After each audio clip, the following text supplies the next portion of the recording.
today we're going to be getting back to Silent Hill 3 and going back to Mr. McNoface, if you're still here.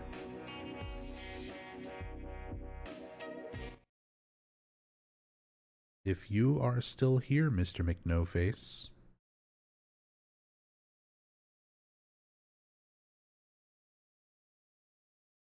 You asked earlier, what exactly is a cam hack? And a cam hack is, so here is the normal amount of camera movement that I have in Silent Hill 3.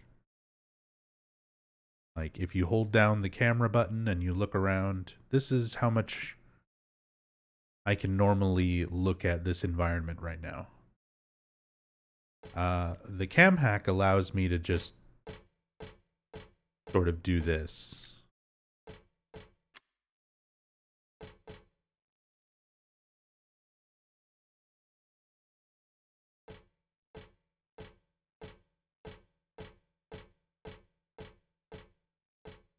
So we can look at things pretty much from any perspective we want. So here's Book of Memories view.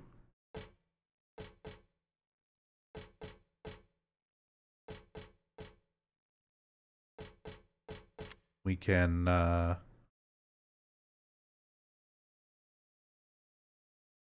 get in and look at all the little details as close as we want.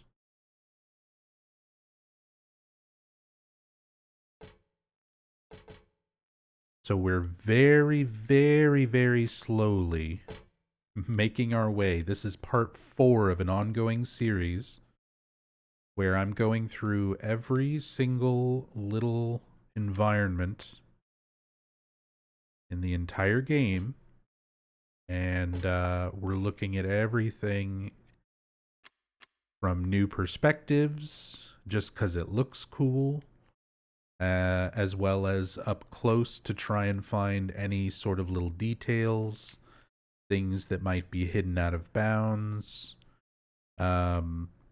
Last stream, we actually found a few Easter eggs that I did some research on, and these don't seem to be documented anywhere.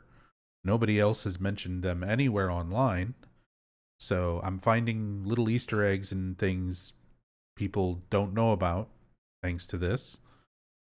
But this is one right here. Underneath a lot of the paintings, you can see the texture for the little tag that would normally have like the price and the name of the painting and like a description. The actual text on the texture, when you zoom in on it like this, is Hijiri Kojima, which is a Japanese actress, a famous Japanese actress. Hijiri, Hijiri Kojima, Kojima. Because I thought what anybody else thought when I first saw it. I saw Kojima, and then I was like, H something Kojima, and I was like, wow, is that a Hideo Kojima reference? But then I was able to read it a little bit more clearly, and I could see it said Hijiri. I looked up Hijiri Kojima and realized, like, I've actually seen some of the movies that she's in. So she's like a well-known Japanese actress. I think goes all the way back to like the 70s or something, 70s, 80s. But yeah, $50,000. Heather does like mention prices when you examine some of them, but it's not that much. It's just like 5,000. So we've been discovering new little Easter eggs and interesting little things in the environment while we explore around with this free cam mod. Are there VODs on YouTube? Absolutely. Just Nub Zombie on YouTube. Should be easy to find. Flame purifies all. By these remains may a person find the road to paradise.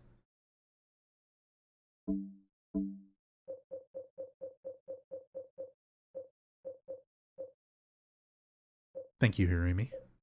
Moderator's got a link for you in chat.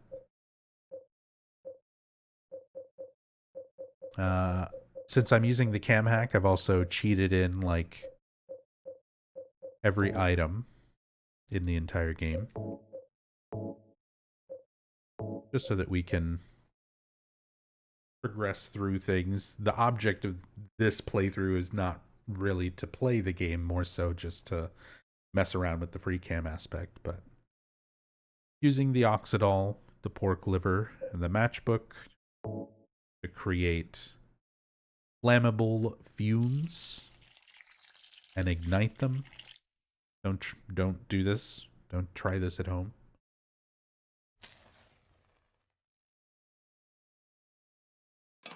Heather's just doing a TikTok challenge. Should not be replicated.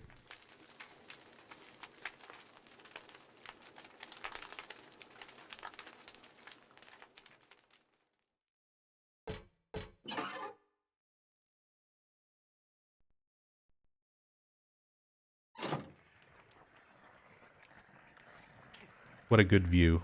Even without needing to mess around with the camera angle at all, I love the view here. Again, Ito has commented on these bleeding ears and mouths. He painted these without any reference. He clarified that on Twitter somewhat recently. That he went through and digitally painted these without any sort of reference. And that they represent, for him, Alessa and her basically losing her mind, becoming insane, losing herself in having been reincarnated as Heather.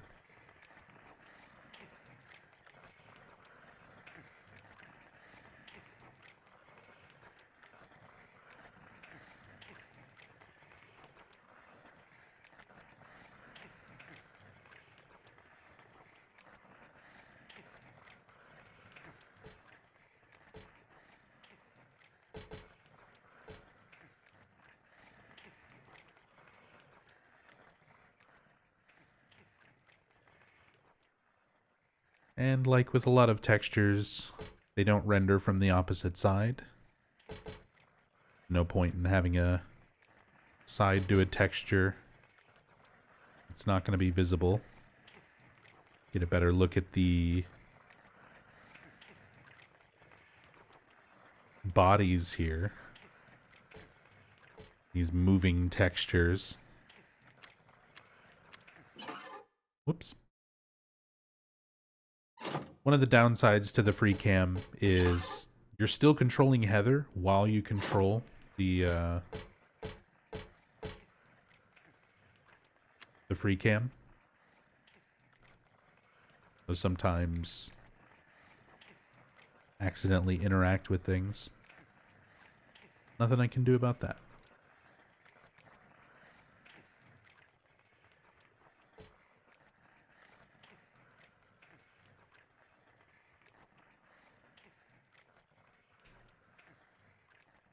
I like the way you can see the positioning of the head, like arched back.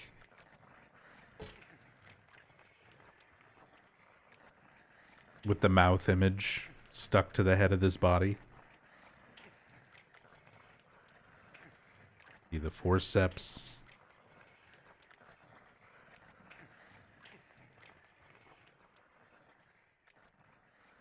Yeah, it's kind of hard to tell from the normal viewpoint that it even is a body arched backwards like that.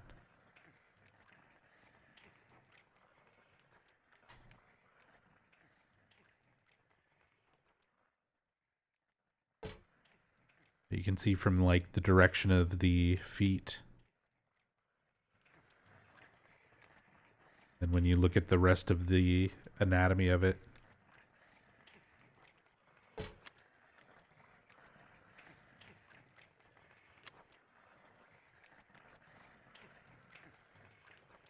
the body's supposed to be Alessa, or no?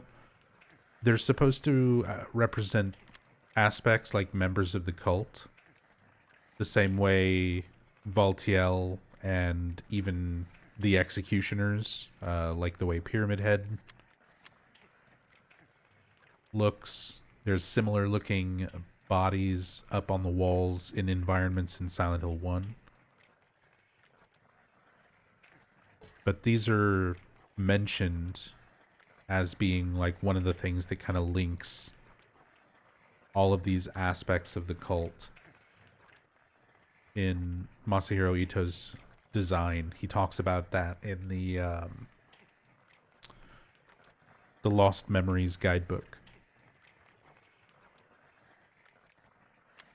where he wanted to have kind of a connecting theme through the visual designs, which is why he liked using this kind of vision of the robes, the gloves,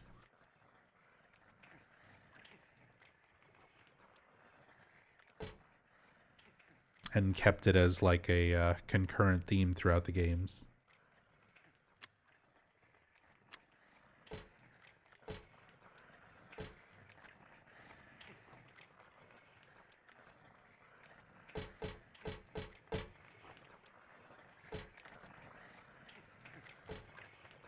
If there's like anything else visible from down here, sometimes from certain angles things will render differently. You can see also that kind of cable there. I mentioned this in the last stream in part 3, where this was a detail that had gone relatively unnoticed for a long time, that someone eventually brought it up to Masahiro Ito on Twitter, where all these kind of bizarre set pieces with these bodies are all connected to this cord that leads back to the bathtub that Heather interacted with just before kind of transitioning into the other world. And Ito was like really happy that somebody had noticed that detail. So interesting to point it out, because yeah, when you're just viewing everything normally, it's a really, really easy detail to miss.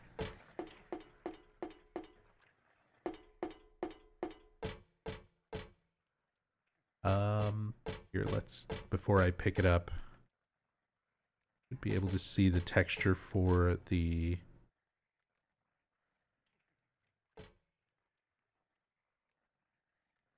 yeah, it's not like good enough to read or anything, but you can see the pictures for the children's story, the kind priestess,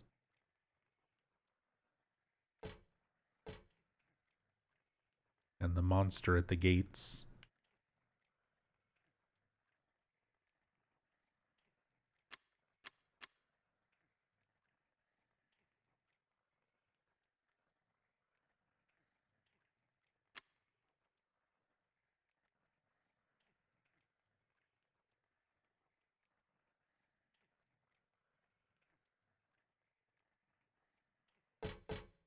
Pretty cool.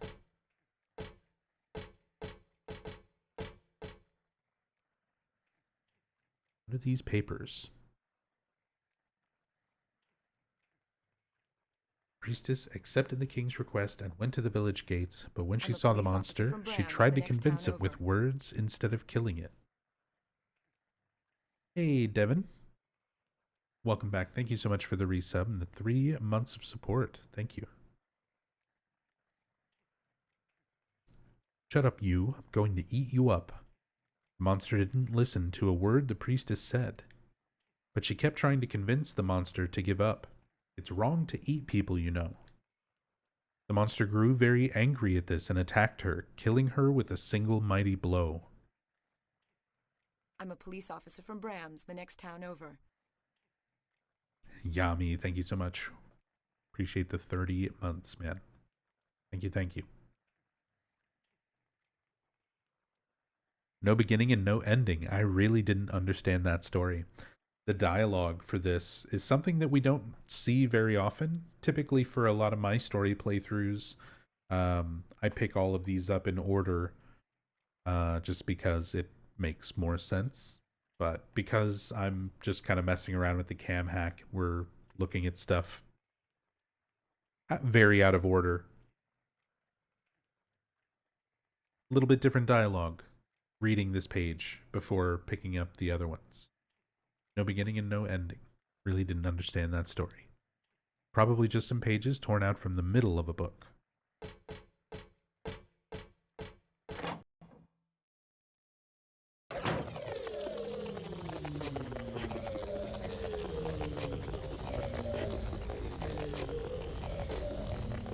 I don't know how well this will work, but let's see if we can get a look at the slurpers around the corner.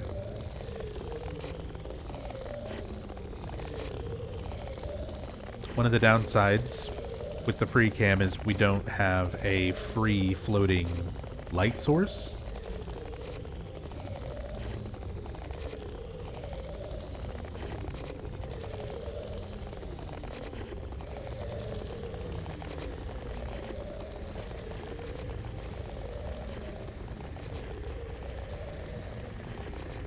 That's a cool shot, though.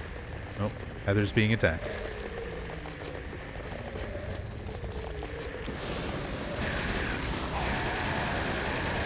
Look at him go.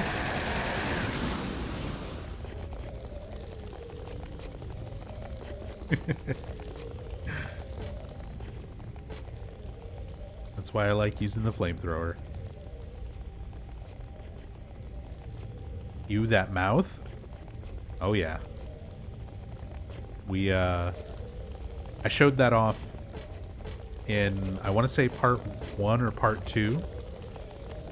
When you first see the slurpers in the underpass.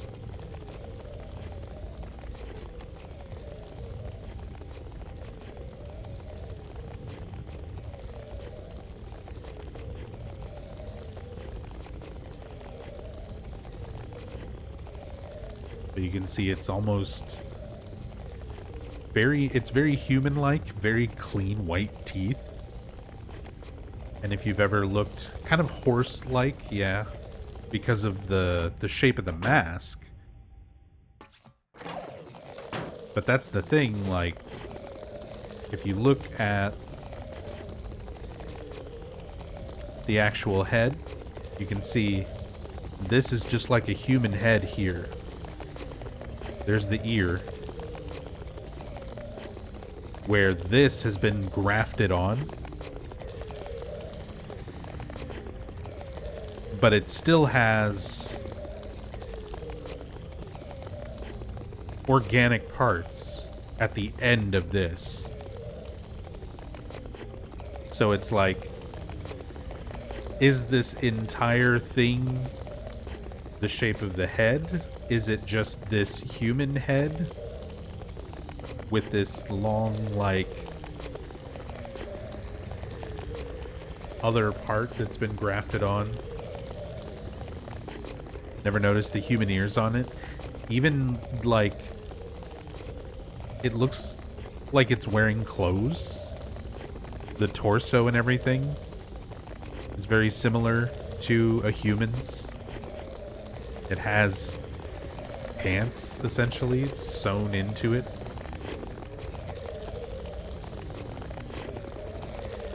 Really great enemy design. Oh.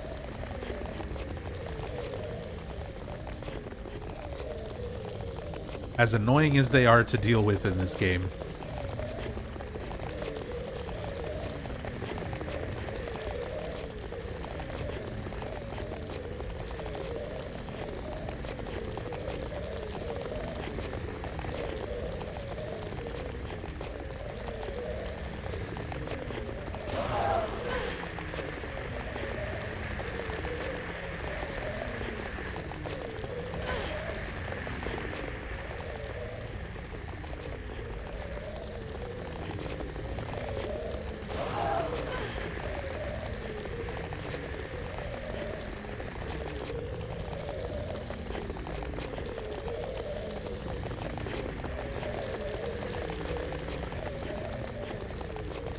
POV, your speedrun is ruined.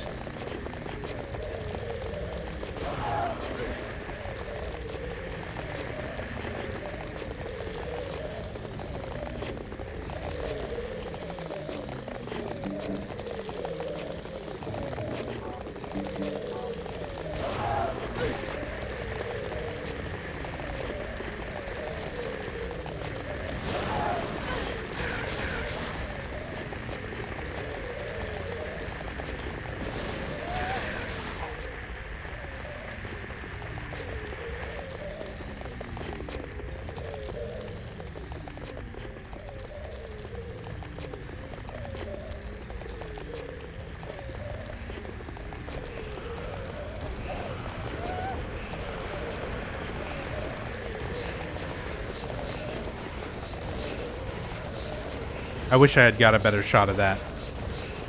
It was pretending to be dead.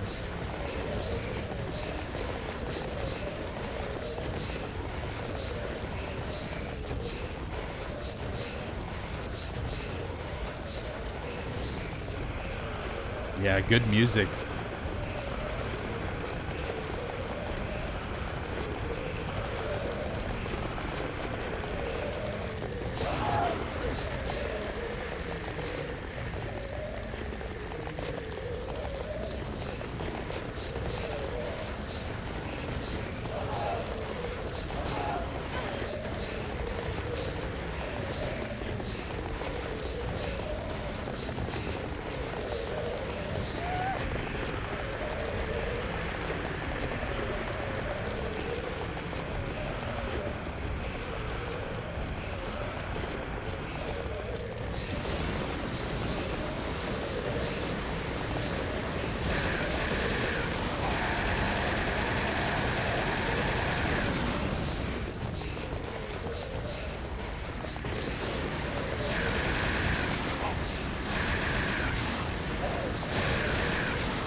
Bloody pizza.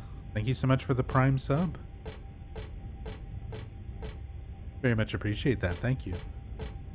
Thank you so much.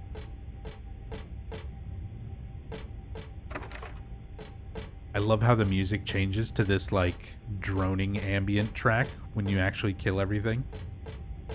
You go from that heavy industrial Silent Hill 1 kind of music to the more creepy drone ambient Silent Hill 2 style music. This is my second favorite Silent Hill game. Silent Hill 2 just barely over Silent Hill 3 for me. But Silent Hill 3 has the better soundtrack, in my opinion.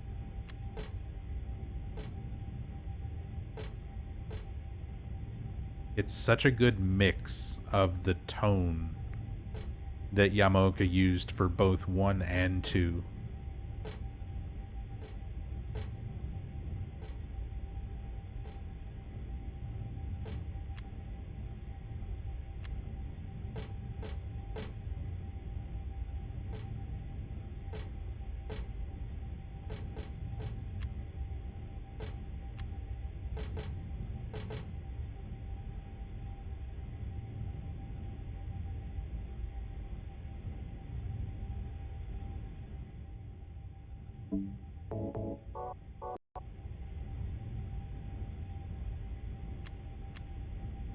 Heather is in jail.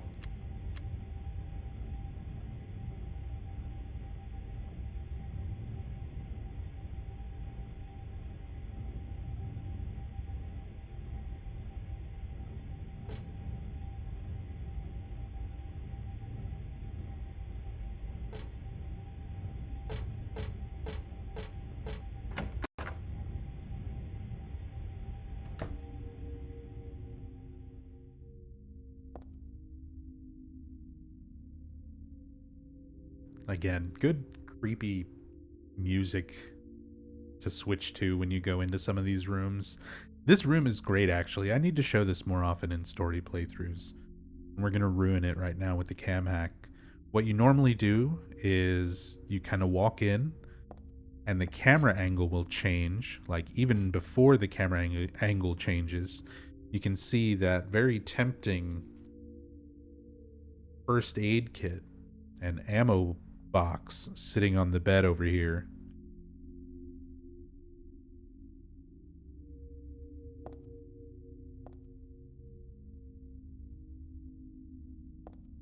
And I don't remember.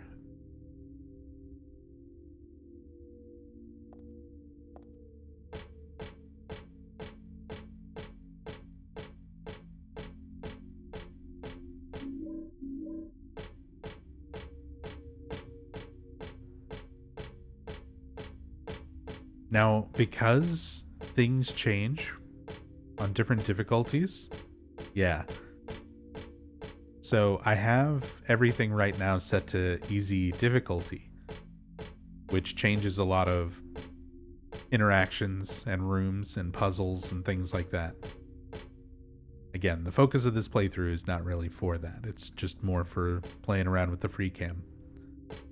If you're playing on normal difficulty or higher, there will be a slurper hiding here under this bed, so that when you come over to pick up the supplies, you get attacked.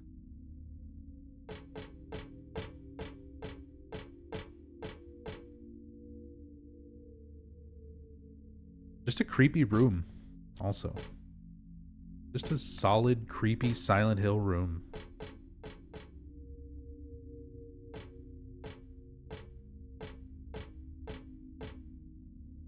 There's something about these kind of rooms, you know, where the original art design, these wall textures, floor textures, the sound of Heather's footsteps on like the metal grates, the ambient music that's playing, the lighting, this like harsh red lighting, compared to the regular whiter, yellower lighting of the room that you come in on. Just the way they use all of these elements to make just a room. Not an important room. There's no story beat that happens here. There's no key item. This is just a room where you can grab a first aid kit. And I think about all the other, like, some of the later Silent Hill games and how shitty even something like just the design of a simple room that is still effective. You work a little scare into it. It changes depending on your difficulty,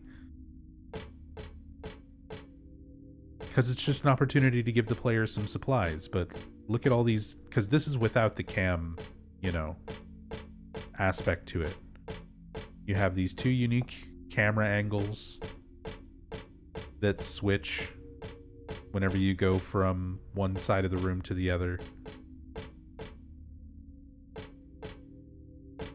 So well done, just for like a little side room. I don't know, I have a lot of appreciation for those kind of details. Did Heather always have tattoos? It's part of the skin. It's part of this costume that I'm wearing. So there are a ton, an absolute ton, of unlockable costumes in Silent Hill 3. So you have the Sailor Moon, Princess Heart, Magical Girl outfit here.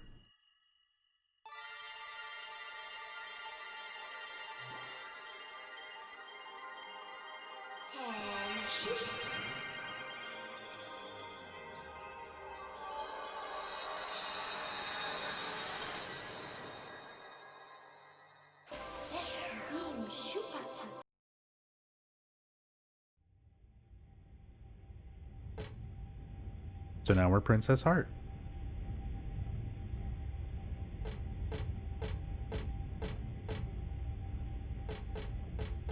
And you can get like unlockable weapons, eye lasers, and stuff that you can use while wearing this costume.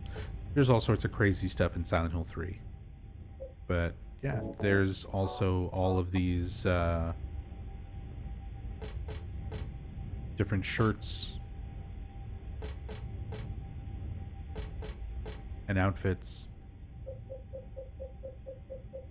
But one of the best ones is this one, the God of Thunder.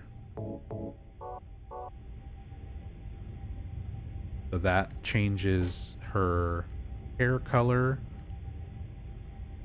her makeup color. It gives these like scratches and blood on her face. And then all the tattoos. Really cool design on the shirt.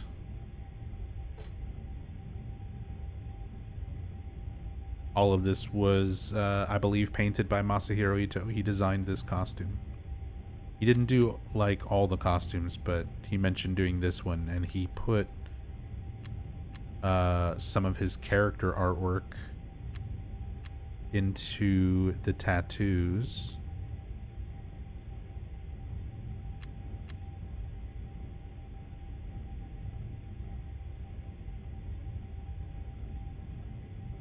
Trying to get some good shots where you can see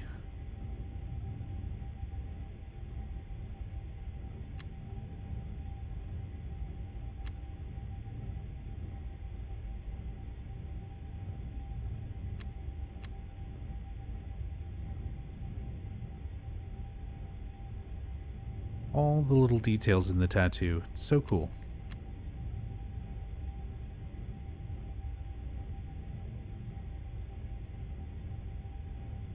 And you can actually get into the palm of her hand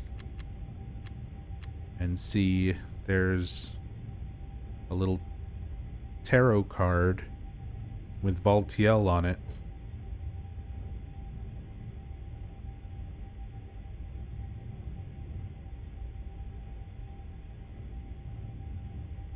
Ton of little details on this skin. Really good.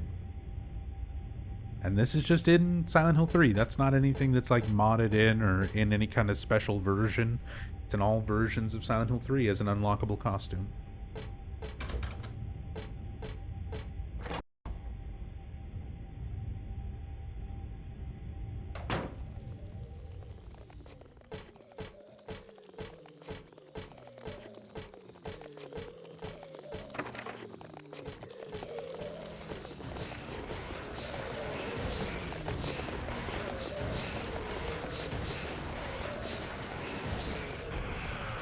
Like, you can't even go into this area.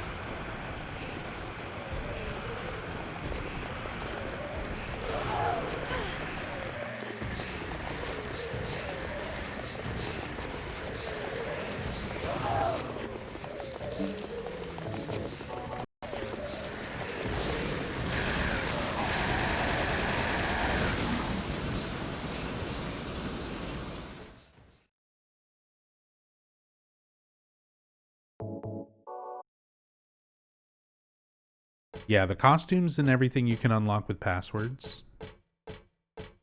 The lasers you have to unlock through kills. Yeah. 333 kills, which usually you're going to do that in multiple playthroughs. Like, technically you can do it in a single playthrough, but it requires a lot of farming, unnecessary long amounts of farming.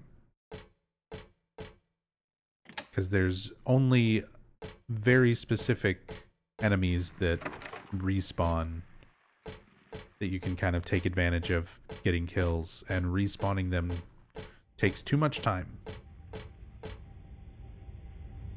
Where it just isn't efficient.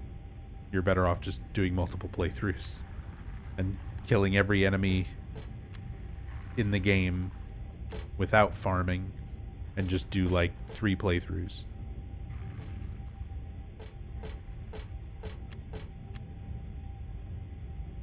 But yeah, it takes a long time, a lot of effort to unlock Princess Heart. I actually did a full video called UFO Endings from Scratch. It was a video series where I was showing what it takes to get the UFO ending from a completely fresh save file with no previous game data or anything. So Silent Hill 3 is definitely takes the most effort.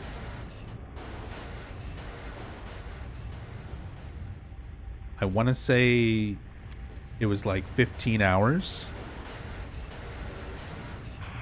of finishing and playing new game, killing everything as possible, and then doing follow-up new game plus playthroughs, killing as much as possible. And then once you unlock the Heather Beam, the eye laser, you have to do another new game plus playthrough, and you have to kill 25 enemies using those eye lasers before reaching Heather's apartment.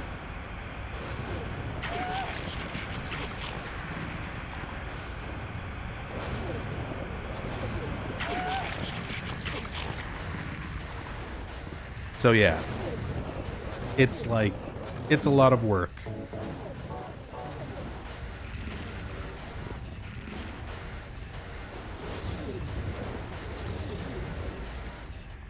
He's trying.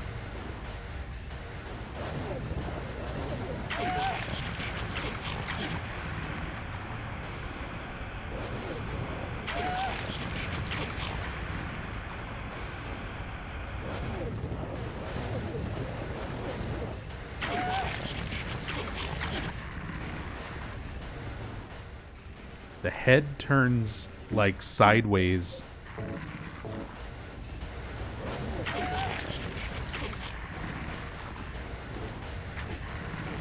Oh, look at him. He's eating a jerky.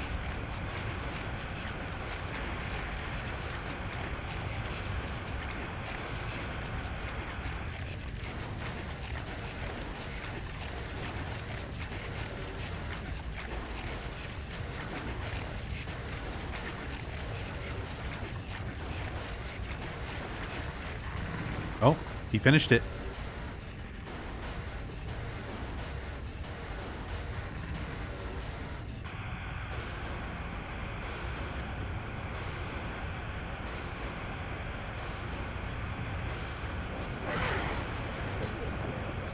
He's hungry for more.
All right.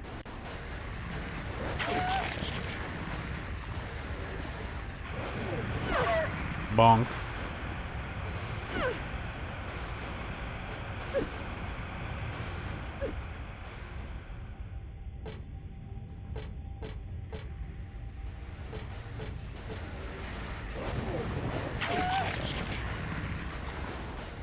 The bonk is just too slow. Beam saber.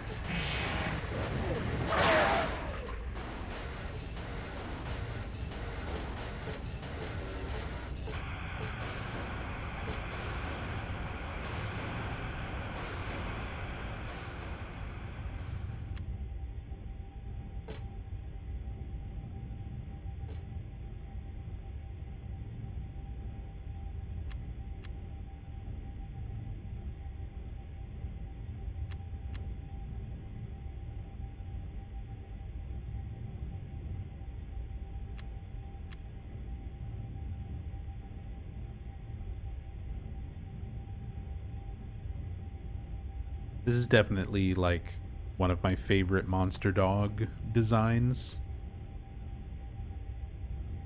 Look how each half of the head of the dog looks different. Like this one looks a little more normal. Looks a little more like a regular dog. As opposed to this side. Representing like Heather and Alessa. Alessa being the more like insane, burned. Also why the bandages covered in all the dirty bandages. The dogs themselves being a recurring theme from the first Silent Hill game. Alessa was afraid of dogs.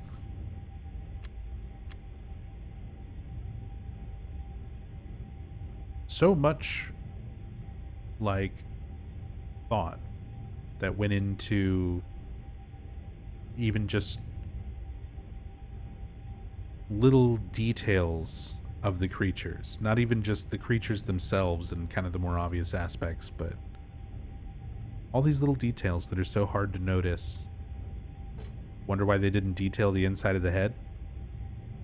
I mean, it's just kind of a flat texture, and normally you don't see that much of it. Also a PlayStation 2 game from 21 years ago, so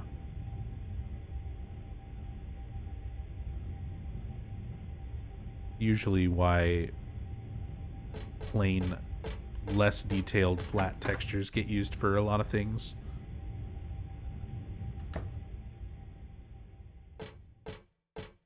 Very limited hardware, very limited disk space to include texture detail.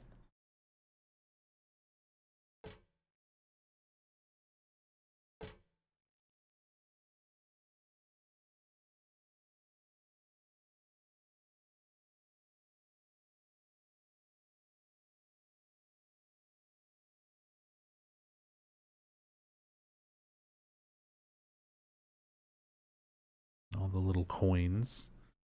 Surprisingly detailed looking thing.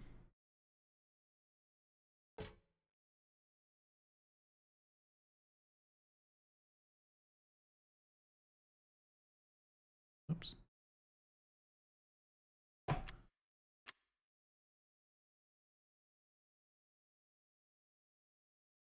And then got us $1 bills.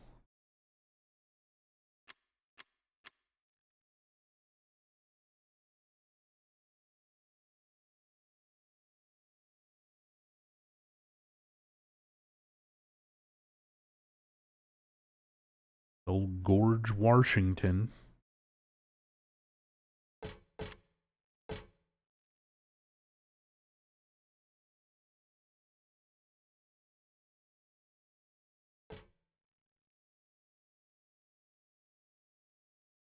Like how there's different sizes and colors on the coins, but they have the same design on them. Oh, I never noticed the wallet.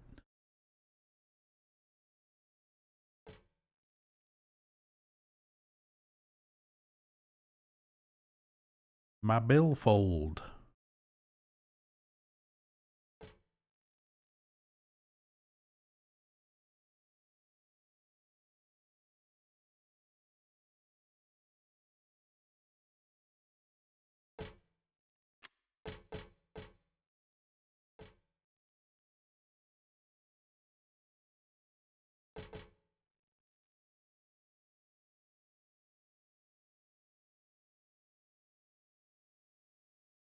Wheelchair. Separated out over into this corner of the room. Again, symbolism referencing back to Silent Hill 1. Alessa being so badly burned. When you see her actual form at the end of Silent Hill 1, she's wheelchair bound. Clearly, she can't walk. She has to be moved around either on hospital gurneys or by a wheelchair.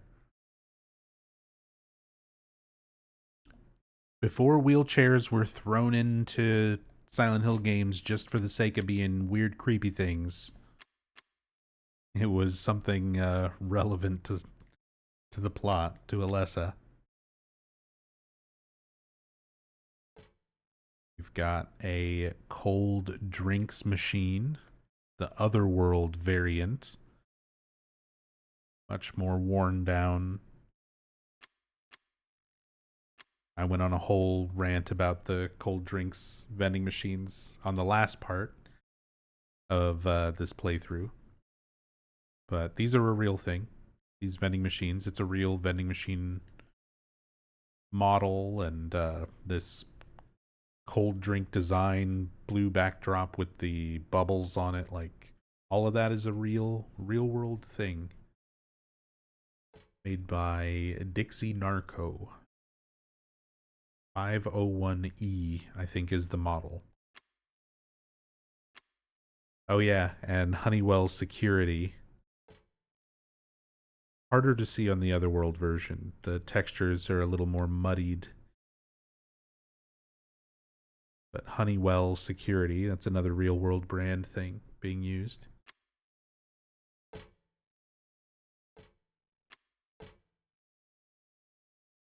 Got this.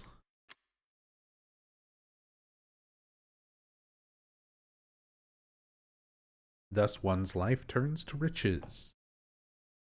What was a bag of silver coins? Scions.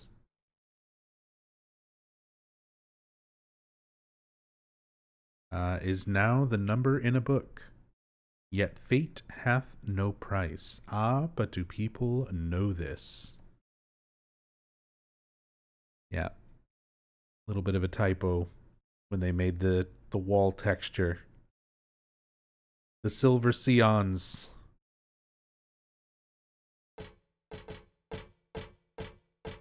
And then the subtitle, when you examine it, is obviously spelled correctly.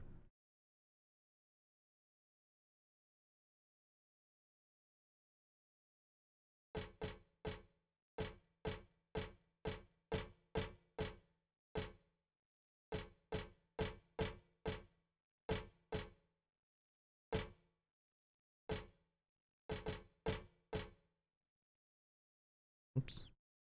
Well, she did have some extra dialogue there about being a little bit of a klepto and stealing things from time to time. But if you accidentally press anything, including if you're still holding any of the movement buttons, you'll just automatically skip through text in this game. And there's a ton of text in Silent Hill 3 where if you miss it the first time, when you try to re-examine, if you want to try and read what you missed, the text is just gone. It's replaced by, I don't need any more coins. So there's a ton of text like that in Silent Hill 3 where you can miss stuff just because you accidentally skipped it, and then it won't let you reread it. Not unless you reload a save or start over.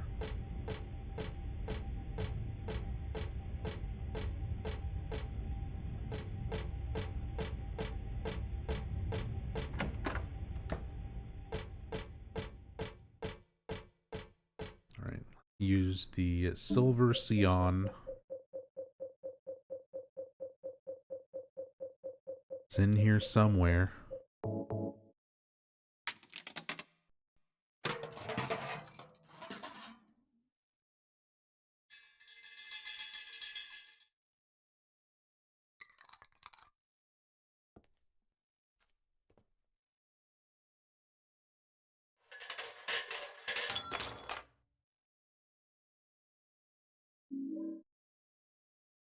Got the life insurance key. Where's the can? What did you do with the can, Heather? I was gonna look at it. Sadly, I can't move the camera around freely during cutscenes. So if I ever get a tool that allows me to do that, I will absolutely do all of this again, but with that tool instead.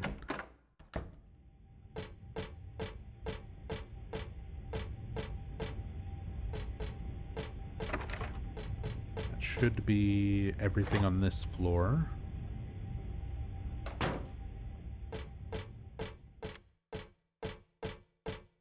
Slurper hallways. Spooky yelling.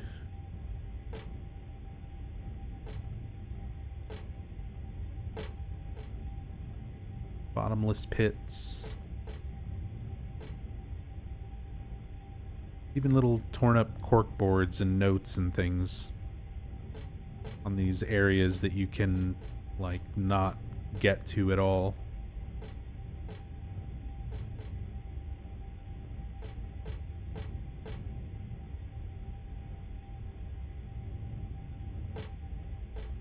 Oh, right. Get a good look at this.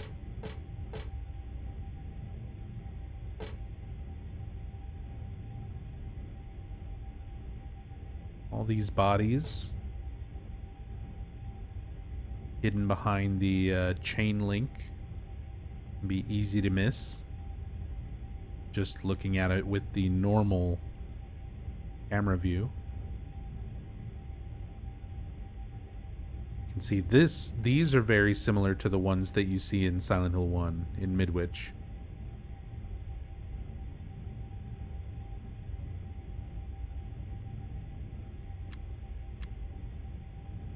And then you have these ones where it's the white robes with these little clasps on the side. Very similar to Valtiel and Pyramid Head. Again, that intentional design choice from Ito.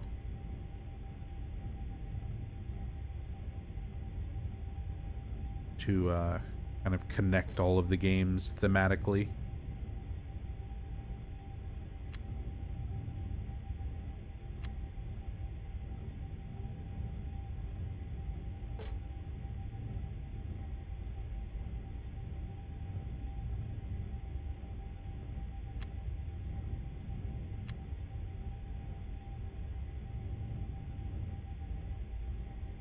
Really cool, creepy bit of environmental art.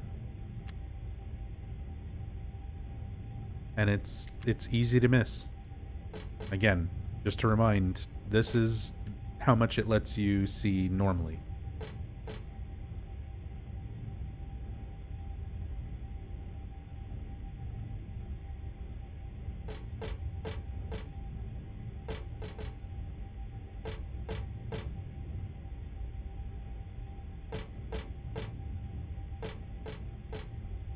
Crazy.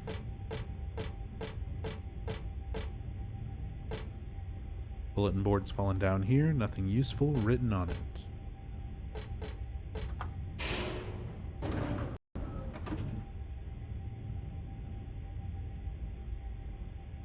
I have found myself saying that, like, so I've seen a lot of out of bounds stuff for all the games. For Silent Hill 2, many years back, we were joined by a game hacker by the name of Nekorun, who makes a lot of mods and debug tools and hacks games to find, you know, unused content.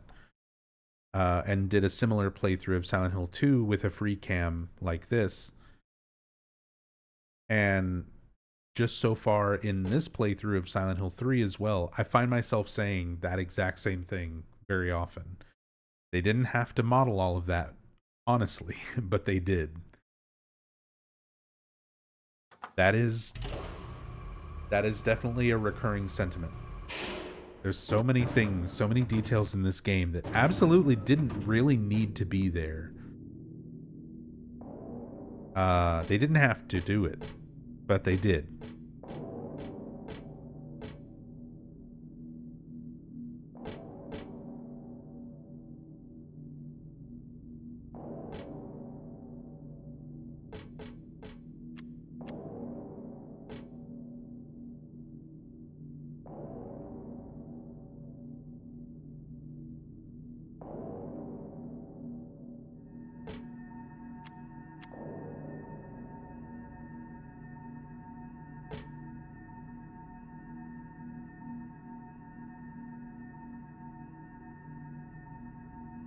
I just like getting all the dramatic camera shots of all these interesting areas.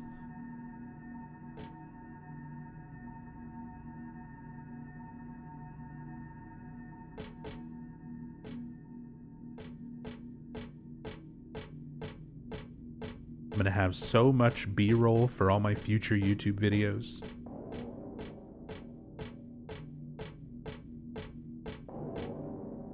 So many cool little shots of things to use.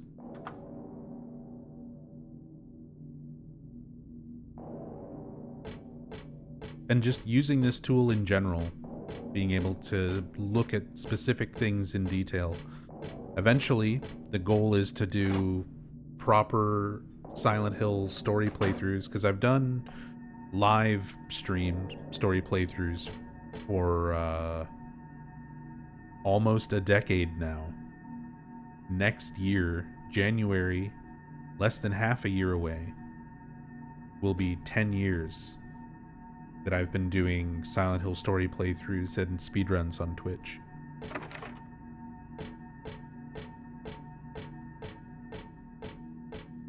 So eventually, the goal is to do a proper edited for YouTube story playthrough for each of the games in the series. And being able to like edit very specific shots instead of just having kind of normal boring gameplay and things like that, I can really emphasize a lot of moments in the games using the free cam.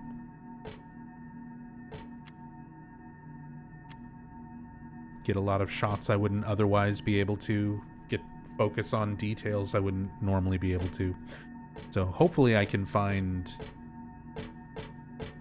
details, or tools rather, for looking at those kind of details for all of the games. Right now I can only really do that with this game.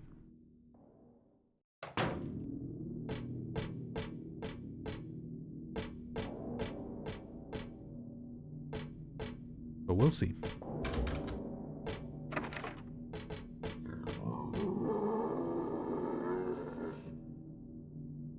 God, I love all the unique, creepy audio in this part of the game.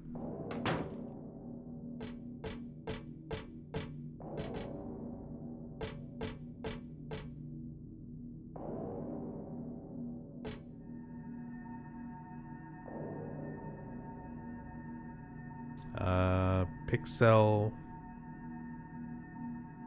Not sure what that is, but don't just randomly like post links without context.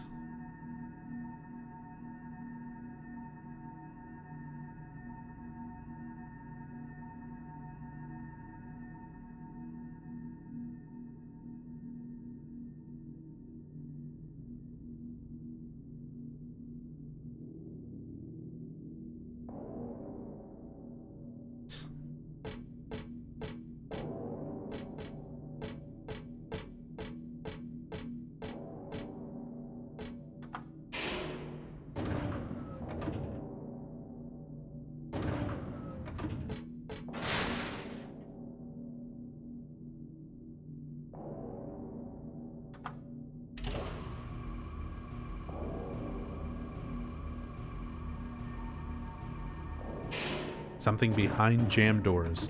Most of the time, no. In almost every situation, no.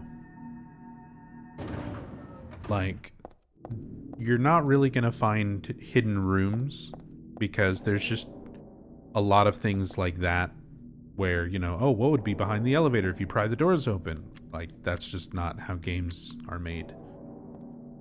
So, individual rooms are like rendered as separate instances, different little blocks. Now, we have seen instances of them rendering like little window displays, for example, in the mall. if you go back and watch part 1 of this playthrough, there's window displays that are completely covered that the player can't normally see, but if you zoom the camera through the window display, you can see that there was stuff there. As though, like, if they were to leave the windows open, or if the player can, like, see through a little bit of the glass or the covering, whatever is kind of obscuring your vision, that something is rendered in there. But whenever you come across a door and it's like the door is jammed, there's not going to be anything like rendered there. There's not going to be a room.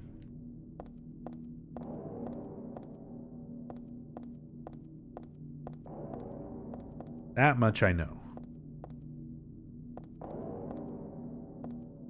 But that doesn't mean that there aren't some more interesting small details that you don't normally get to see.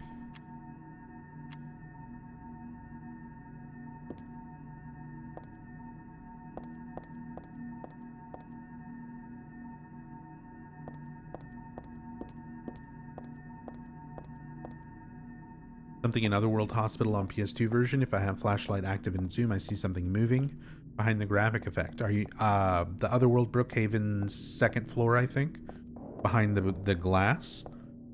It's Valtiel and the Fukuro nurse. Whenever we get to that part, I'll be able to use this to show it very clearly, but there's been other videos made where they remove the visual effect just to show what the models are doing.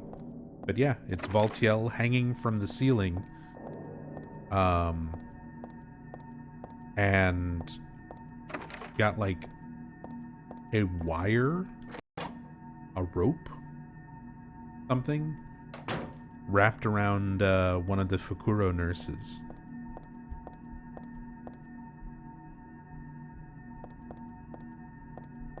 Already looked through this on the previous part. I'm just kind of tracing my steps, making sure I remember everything I looked at.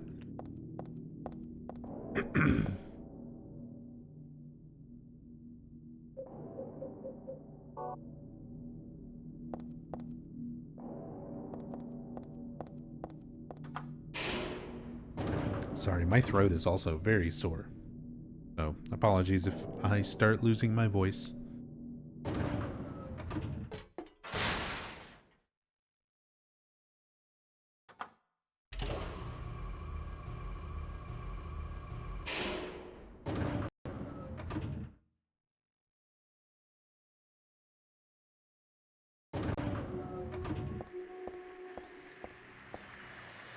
Here we go. We have not looked at the glutton yet.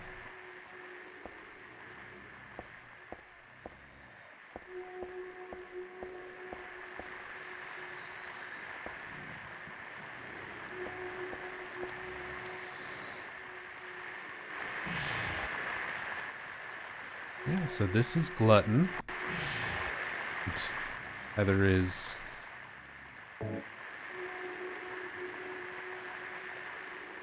Need to unequip this.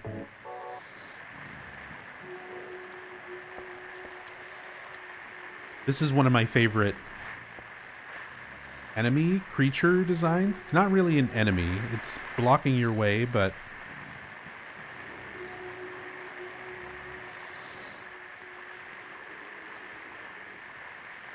it doesn't attack you.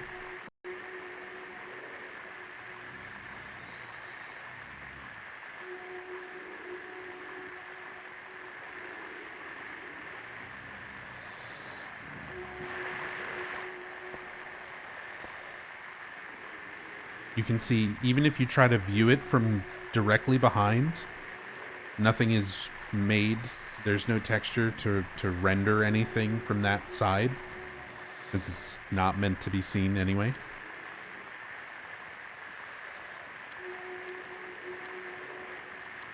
But we can still get a much more clear view of it like this.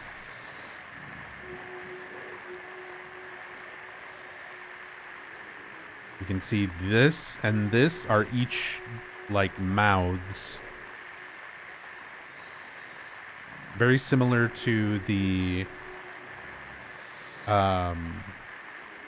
closer enemies.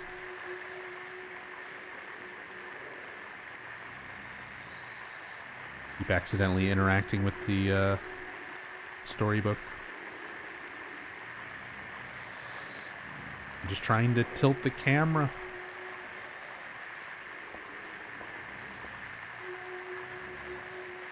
Mouths or booty holes? They are mouths.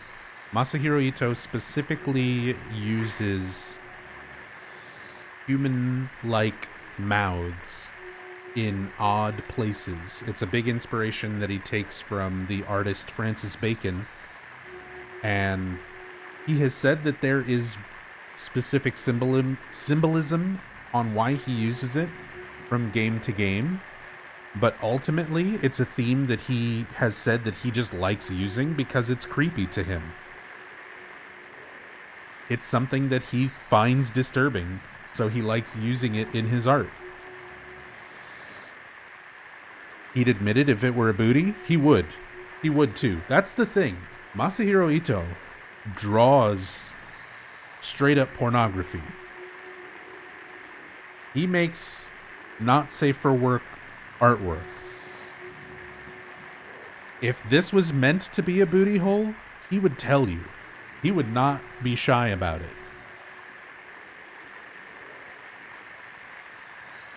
That's why I feel like when certain fans are kind of like, oh, you can interpret everything any way you want.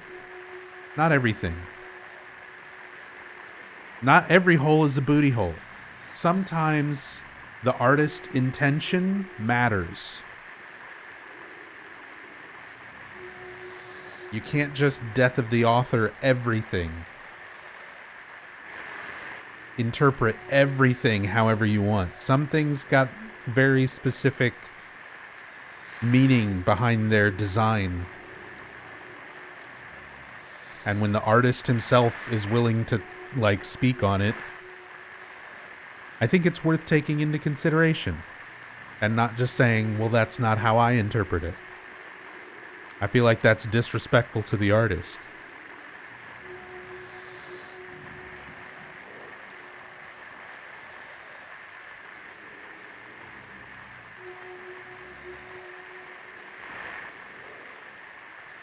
But yeah, awesome creature. Look at the human-like feetsies. The creepy, bleeding, moving textures. One of the staples of Silent Hill 3. One of the things that made this look so impressive on the PS2. All these, like, living textures. And just the sound design. Yeah. Hi, Heather.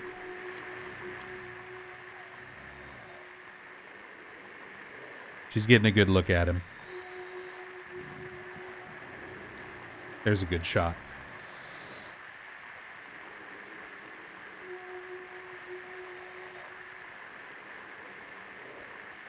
Heather examining creepy thing.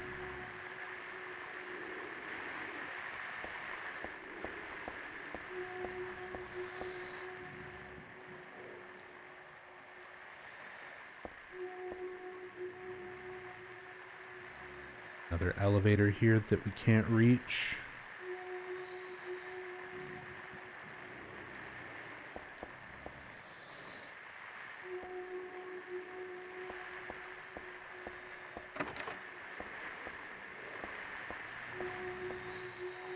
Oh yeah, we've got some stuff hidden, kind of hidden back here.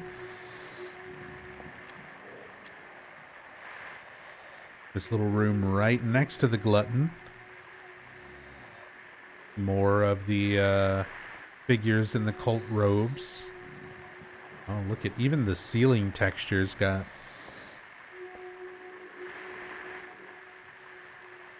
He's just T-posing. He's upside down. But yeah, he's just kind of T-posing back here.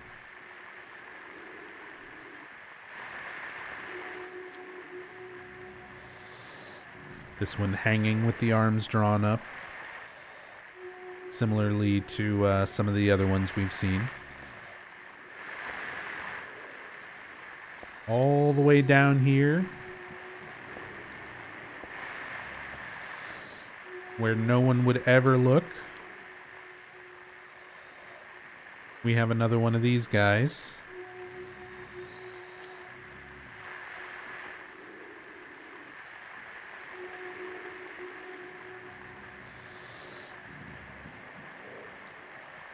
Look how far down this is.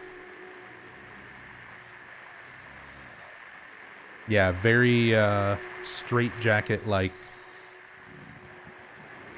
kind of appearance on these victims. You can see there's like a metal ring around the neck, and it's belted down to the arms.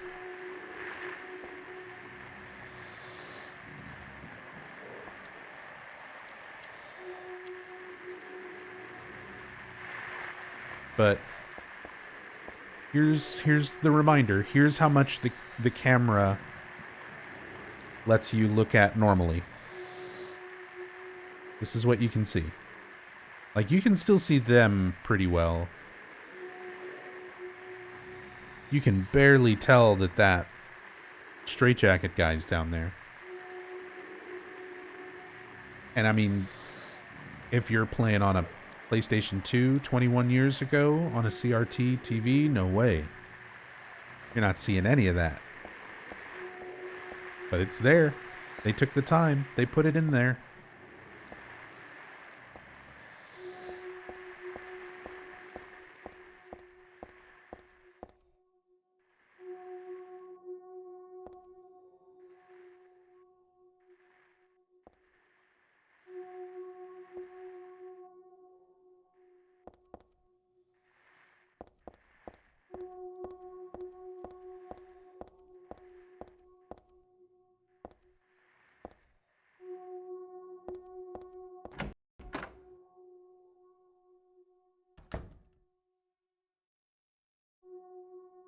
Playing on easy difficulty, so this room is empty as far as enemies go.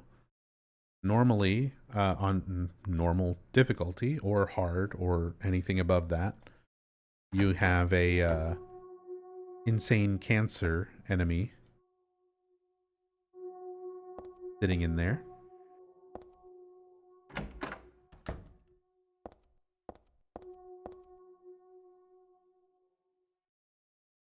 Money scattered all over. Broken wine glasses. Anything interesting behind the bar?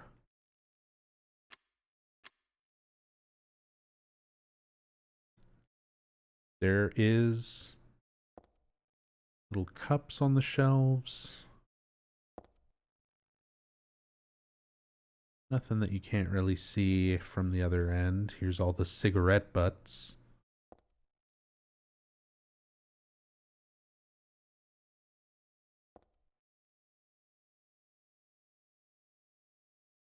But see, stuff like this. There's like a little sink behind the bar, and there's some sort of little texture on it. It's probably just whatever asset they made to be used maybe in different places. But here's the normal camera angle you get. You don't even know. There's no reason to render any of that. But it's there.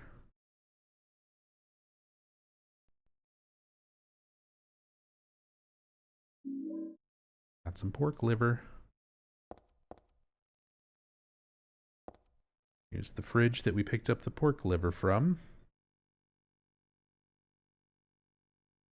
Cigarette butts all over this and inside as well.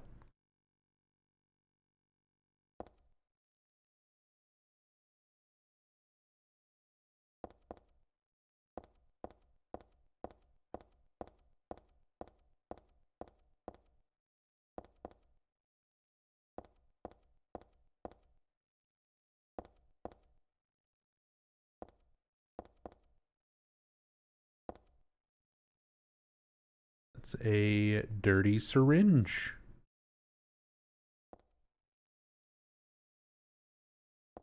On top of all the other gross cigarette butts and beer bottles and broken glass and everything else.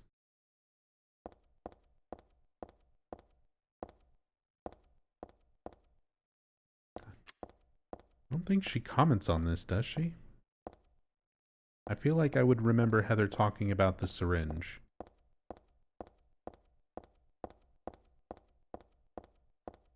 Yeah. No acknowledgement.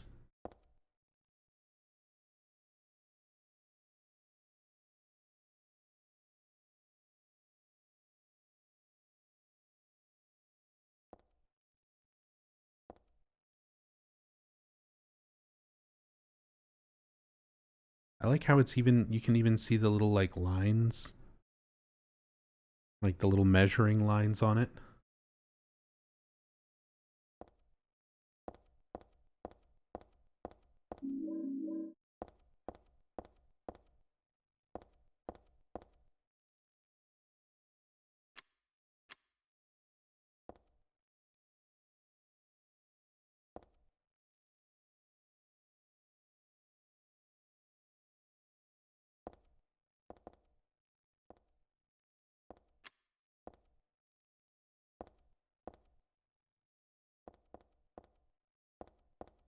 Nothing hiding out of bounds.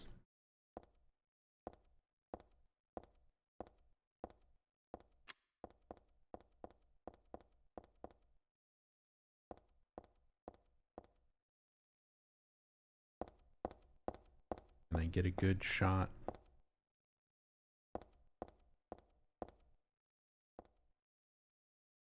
POV from inside the fridge. You are pork liver, and Heather is going to put you in her inventory. ASMR.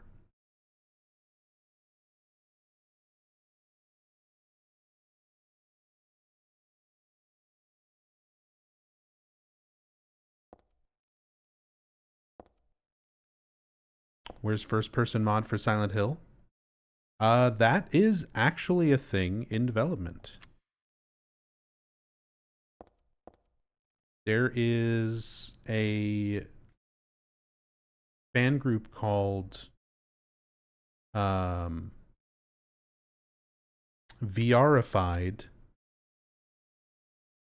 where they take existing games and try to make them work in VR. And they're having trouble with Silent Hill 1, but they made progress with a very good first person sort of free cam mod.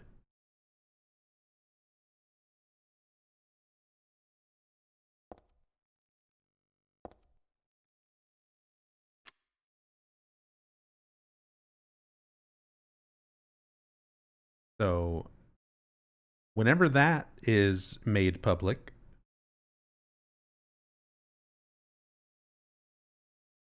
that will be something that I will absolutely check out.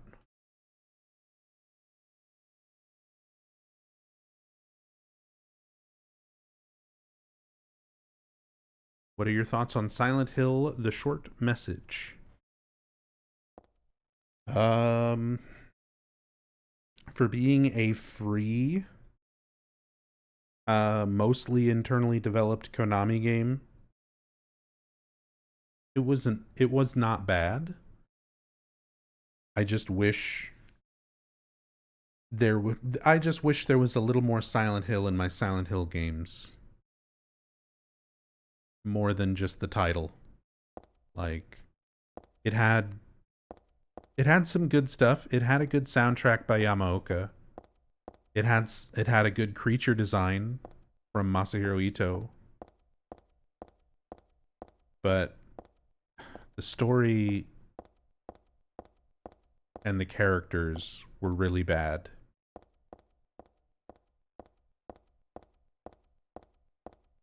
And it's made exceptionally worse when it's something that I think could be a good Silent Hill subject, a good story, but There's also zero connection.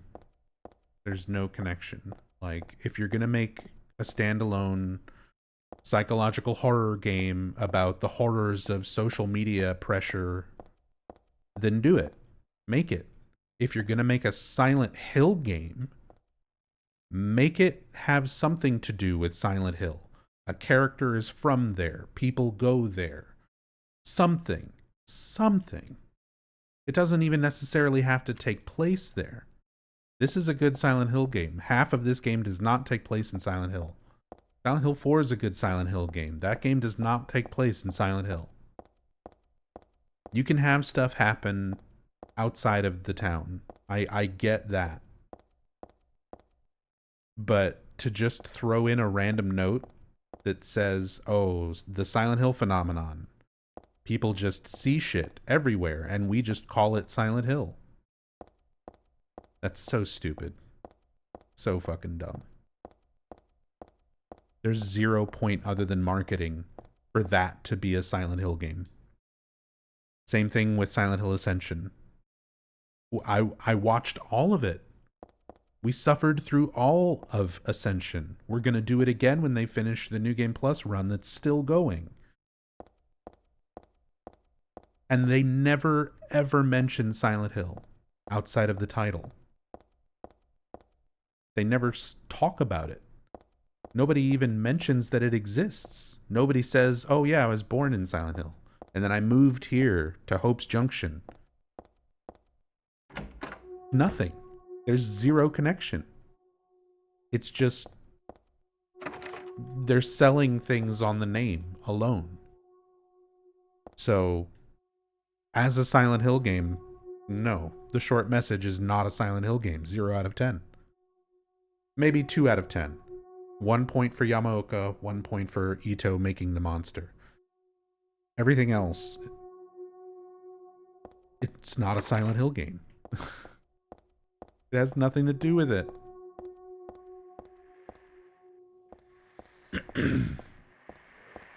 Realistically, what is New Game Plus even going to do? Spoilers, I looked at a little bit of it just to see what I was in for when we do the big rewatch. And barely anything changed. Even things that were supposed to be like drastically different changes wound up being the same outcome. Which is basically what I predicted when Ascension first started.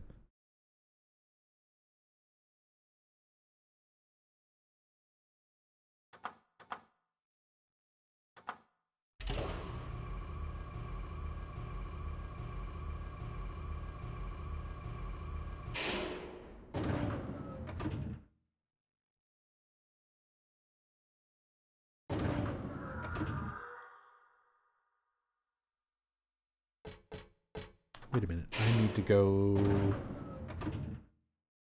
I was on the correct floor already.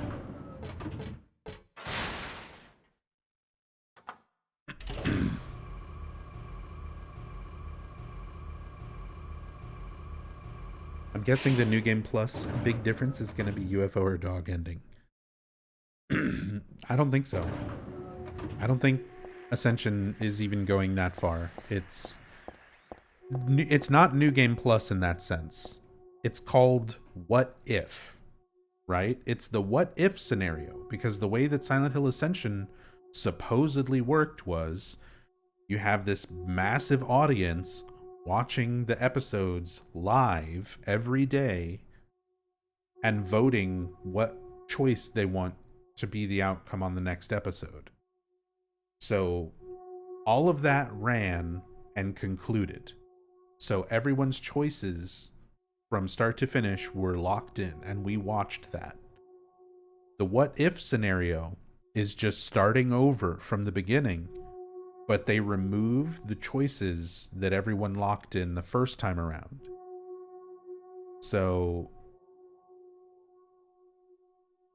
the first time around, people voted, for example, there's a big choice that happens that leads to Rachel, one of the characters, gouging out her eye. And you would think if people voted for one of the other choices, that would have a drastically different impact where like that character in the what if scenario still has her eyes and a different character maybe gets their eye gouged out or something, right? So I tuned in and checked out the what if scenario, which is still running live right now. I think it concludes in another couple of weeks. Rachel's still missing that eye. So what's the fucking point? If you removed all the choices from the first time around, and the biggest, most noticeable choices still seem to have the same outcomes, then what was anybody really voting on? A slightly different dialogue that plays during the otherwise identical scenes? Ascension was such a fucking scam, dude. Still continues to be a scam. I say was, as if it's gone. It's not done yet. And they're already advertising the next GenVid project. They're already advertising the next one, which is DC Heroes United. Are you a fan of DC Comics? Are you a fan of DC superheroes? GenVid's gonna fuck your shit up next.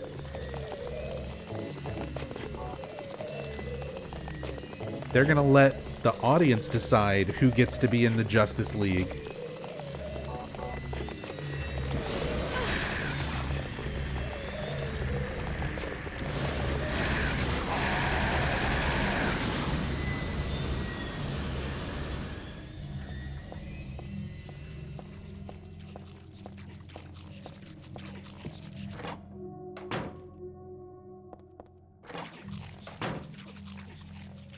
It's so sad. Konami looks at Silent Hill as a shameless cash grab and nothing more. It's not, and I'm still trying to give Konami the benefit of the doubt, right? Because you look at something like The Short Message. I didn't like The Short Message, but it was free. There was no shameless cash grab. It was entirely free. So I feel like it's not even that. Like, Konami is genuinely trying to make stuff that fans will want. They just have no idea what fans want. They don't know what Silent Hill fans actually want. And I mean, that has been apparent for a long time, but it's even more painfully apparent with stuff like this. Stuff like Ascension, you know, stuff like Short Message.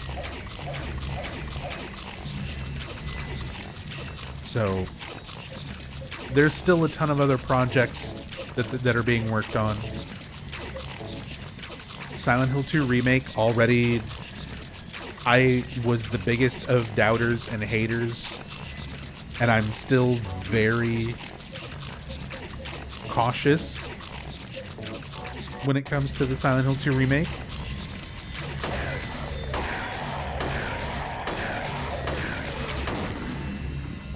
But it doesn't look as bad as I originally thought. And it seems like they're changing a lot of things that people were critiquing the most. They're addressing the things that people were critiquing the most, so that's good. I agree with that sentiment, Noxina. I don't trust Bloober Team to not fuck it up, but just from the little bit that we've seen and all of the official responses on everything so far, it seems more promising than I originally thought. I would have originally not given it any hope whatsoever. Now I'm like, okay, it might be all right. What was that?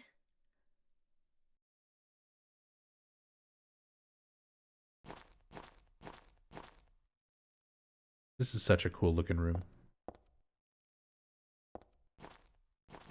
Again, just creepy ass room design. There's a massive hole in the floor with all this like rebar and everything jutting out.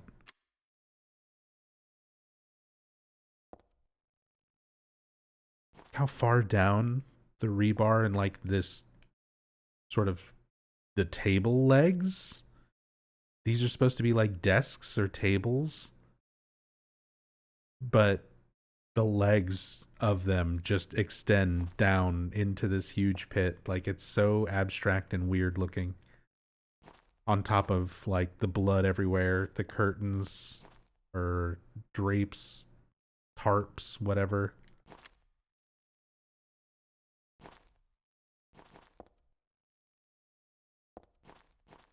Anyway, what was I saying? I got distracted by good Silent Hill visuals. I think I was saying something about negative opinions about new Silent Hill games.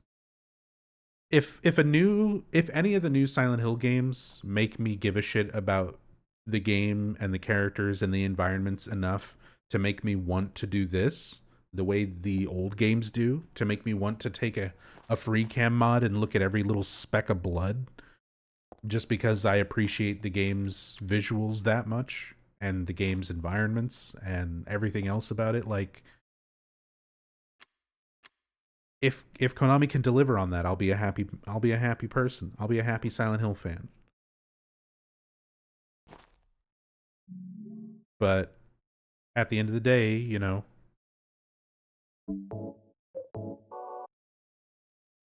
short message was not impressive to me.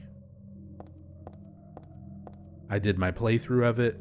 I did a couple follow-up playthroughs of it. I learned to speed run it. And then I was just kind of like, eh. I didn't like it enough to want to go over it with like a fine-tooth comb. It doesn't even feel like a Silent Hill game. It feels irrelevant to the rest of the series. So I'm not even interested in delving more into it beyond a certain level. And even the stuff to delve into storyline wise is pretty shallow. It did have cool graffiti. I'm not saying there was like nothing wrong with it. It did have cool graffiti. That maybe that was not the best example, because I did say I would want to go through and look at all the graffiti. Like I did enjoy looking at that aspect of the environment. I take that back. But the point I'm trying to make is more so that the game just didn't actually draw me back to do that, you know? Not beyond the little bit of play, you know, and replay and speedrun that I did. But you're right. You're right. I did actually enjoy those environments and the graffiti.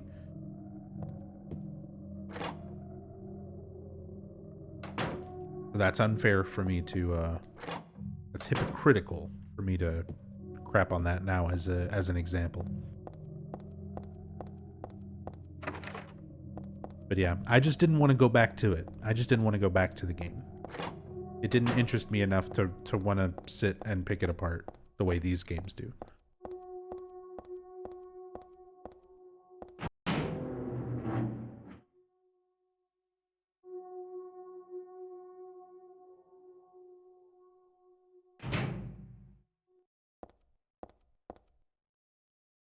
Hilltop Center. So that's the name of this building. I never even knew that. Did you know that? Did you know this was the Hilltop Center? We're not in Silent Hill, though.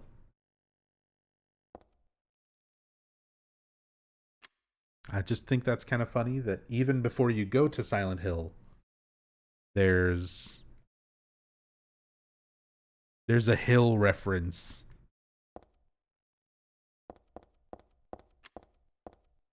The sign for a cafe. Oh, that's the one I was just in.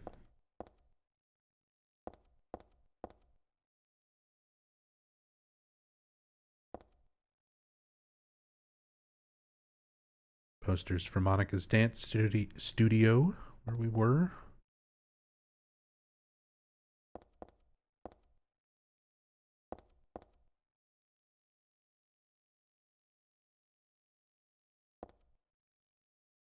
EPW.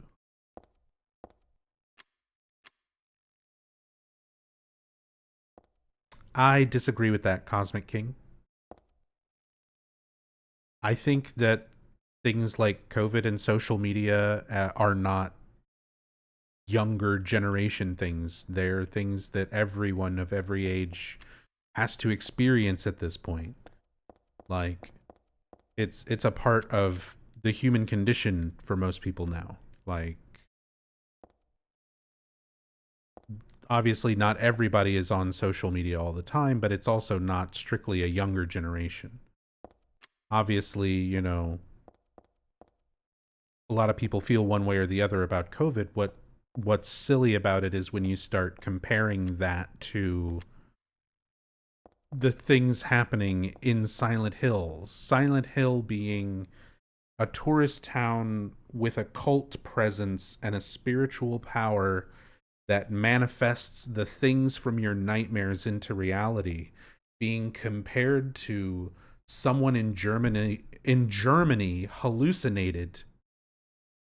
So we're going to call that the Silent Hill phenomenon because this weird thing happened, kind of like that town where those weird things happen. That's the stupid part. Like, that is not trying to appeal to a younger or older generation. That has nothing to do with like the generation trying to be you're trying to appeal to. The subject matter of short messages fine. How it was handled is what was bad. The characters were not realistic even for, teenagers. The way that they would act and react to what was going on was not believable. But the idea of like social pressure from, so social media of any kind, like pressuring people into self-harm or having body issues or being overly critical of their creative outlets like art and painting, those are all subjects covered in short message, and those are all things that like resonate with me, and I'm fucking almost 40. I feel bad when people leave YouTube comments where they fucking make fun of me. Let alone like Twitter pressure uh for people critiquing the opinions I have on Silent Hill games, or the streams that I put a lot of effort, or the videos I put work into. Like, that is a subject that matters to me. It's not the most important thing in my life where I would consider it being like, for me personally, it's not something like relatable to a trauma that would be dealt with as like heavy subject matter in a Silent Hill game, but for some people it is. I understand it well enough to know that it could be for some people. But that's the thing. A game doesn't need to relate to you personally for it to be good. I'm almost 40. I don't have any children. Silent Hill 1 is still a very scary game to me, even though I don't relate to Harry Mason as a father. You know what I mean? Like, I love Silent Hill 3. I am not a 17-year-old girl. Never was.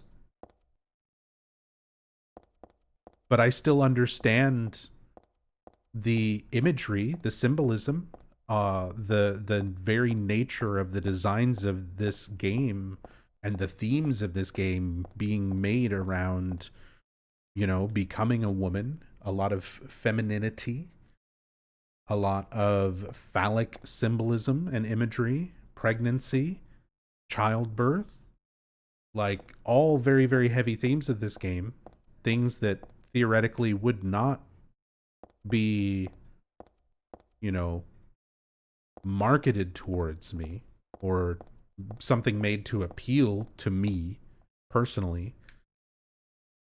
But the subject matter is still handled well.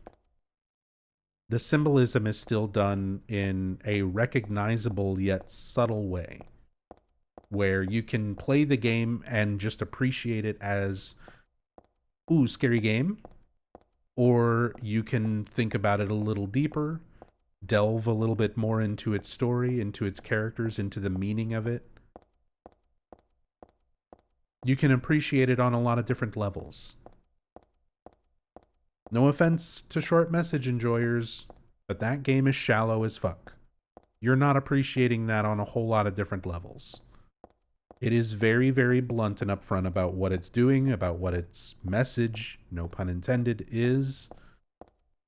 I mean, maybe I'm just not paying enough attention to the title. It's the short message. That is literally it. It's short and it's got a message.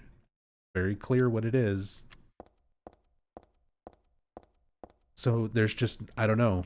There's not as much to it to grasp onto.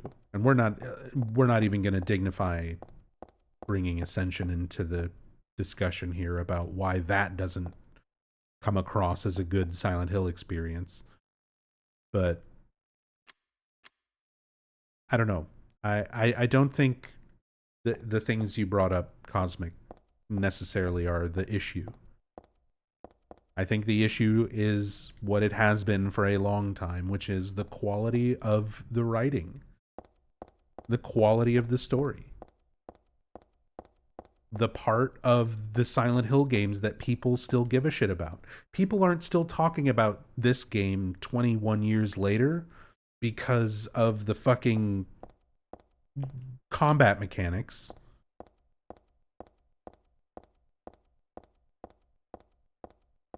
Like, the art direction was superb. This was one of the most amazing looking games on the hardware for the time, but it also had like an incredibly deep, you know, story and characters that people still are picking apart and discussing more than 2 decades later. What's anybody going to be discussing about Short Message 2 years from now, let alone 20?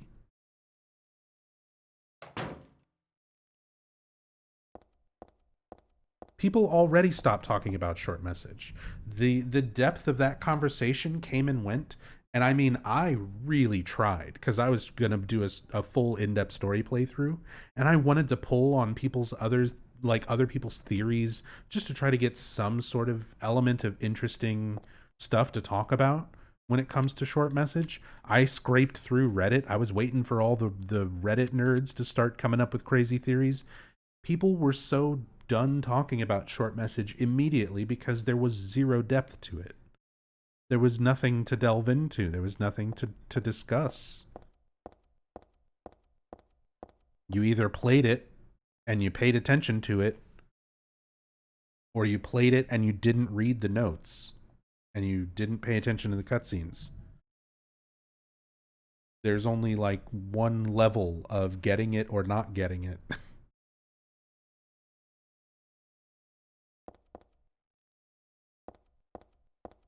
And the majority of people's responses to Short Message were not about the story or the characters or anything like that.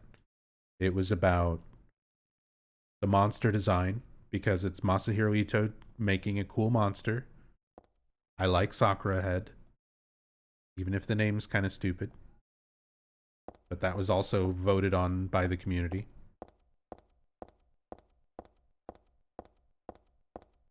And the chase segments being terrible.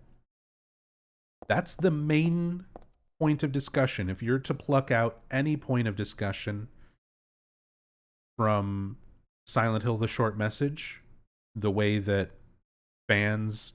what fans talked about the most, they hated the chase segments because they were terrible.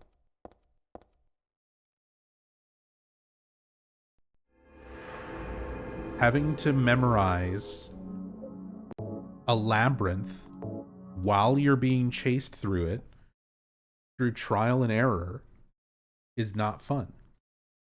It's never been fun. It was kind of amusing, maybe, like, how many years ago was Amnesia: The Dark Descent?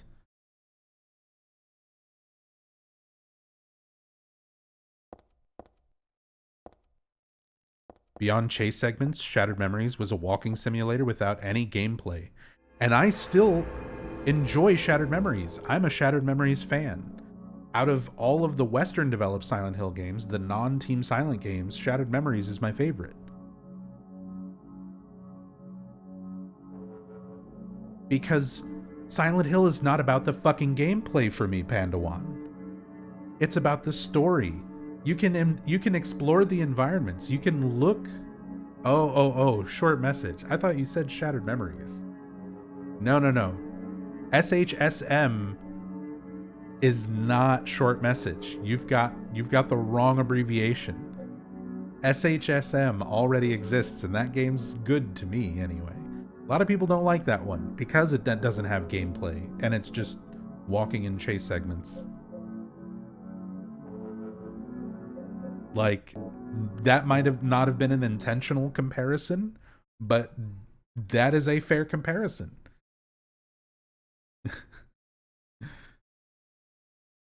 Shattered Memories and Short Message have a lot in common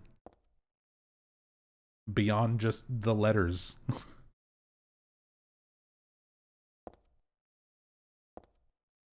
And Shattered Memories is great. I When Shattered Memories first came out, it's the only Silent Hill game that when it came out on launch day, I played it twice in a row. It's the only one I've ever done that with.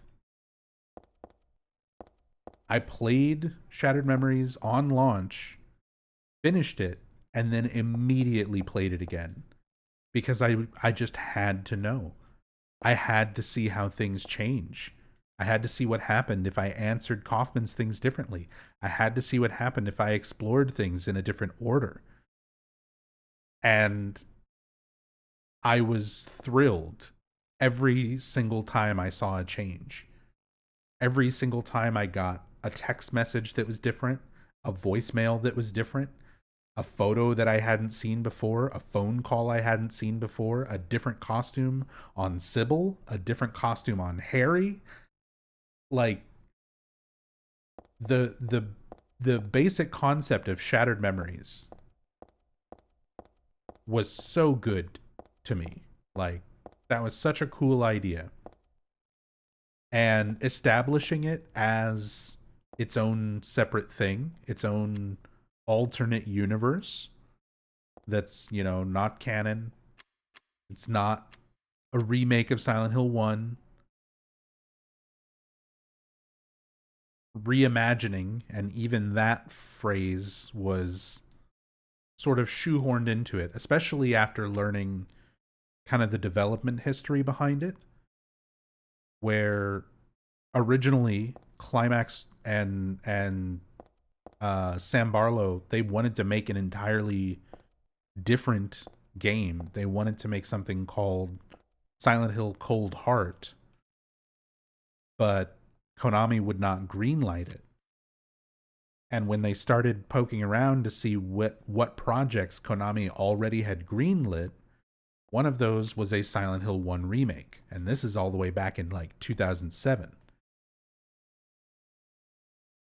So to basically be able to make the game they wanted to make, Sam Barlow and Climax were willing to change it just enough so that they could keep their core concept for the game there, but they'd have to make it a quote unquote Silent Hill 1 remake. And then they stretched the definition of that with reimagining, but they just did that to get it greenlit so Konami would let them start working on a game.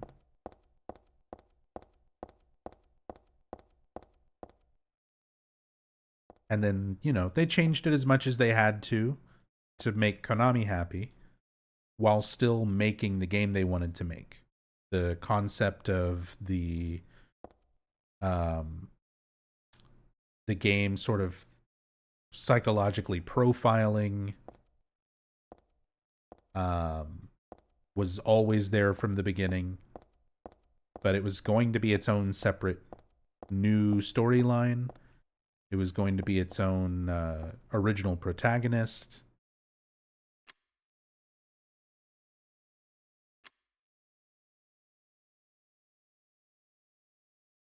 I don't know. Cool game. I love Shattered Memories. I just want to get a good look at these doors because I've pointed this out before and you don't always see it this clearly, but there are so many mistakes in this hallway. 102 which is supposed to be Heather's apartment.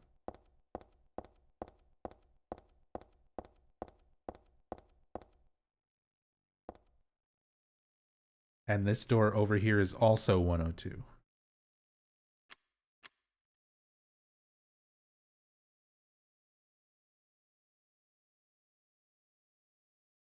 And it always sticks out in my head because I think I noticed this the first time I played the game. And it stuck out in my head as like, why can't I go in my apartment? Like, the camera angle, as soon as you walk in here, is focused on that door.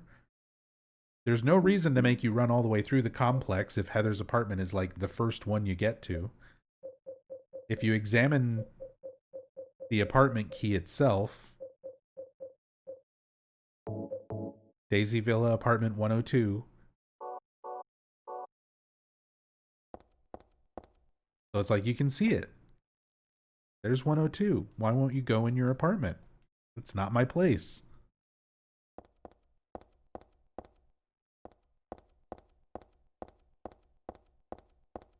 Of all of the repeated textures to use, they shouldn't have repeated that. And look, like, it's not like it's every door. That one's 103.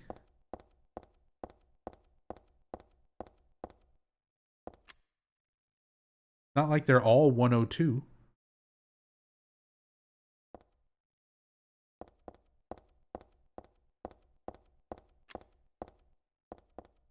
All right.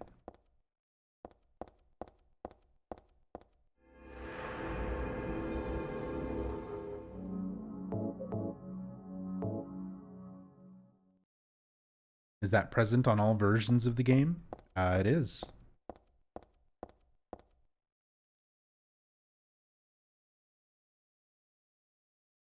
I don't think they changed it or altered it for HD collection, but it's been a long time since I've played the HD collection version of 2 or 3. But this is the original PS2 version that I'm playing, by the way. It's widescreen because I'm playing it through an emulator, which is how I have the camera hack active. But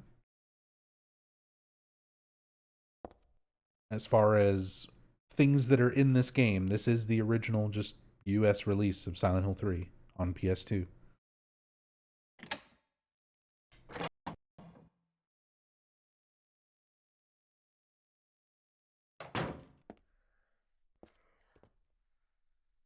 Oh. Dad, I'm home. Listen, something really crazy's going on. I think we should... Dad? Dad?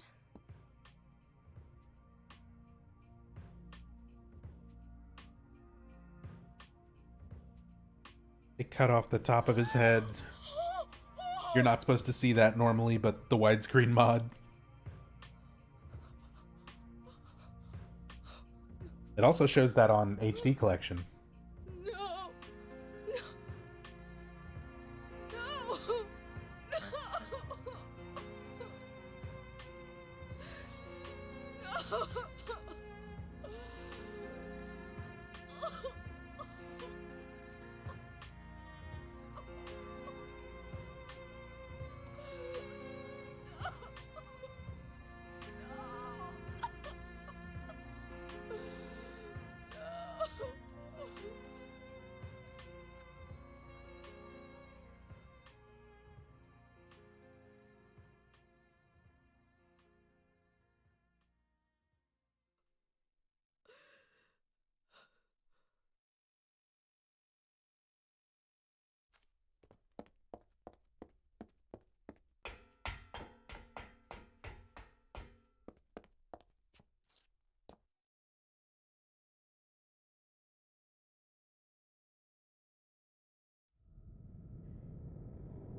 Did you do this? You're late. But why? Why? Revenge for 17 years ago, for one thing. If not for him, our dream would have come true. And then he took you away from us. you for this! There is another reason. To fill your heart with hatred.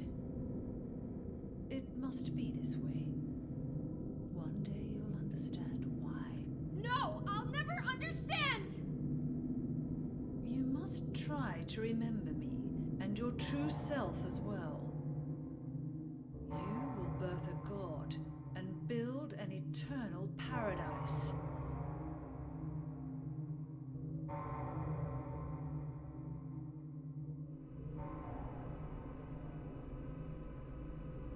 He's the one who killed your father.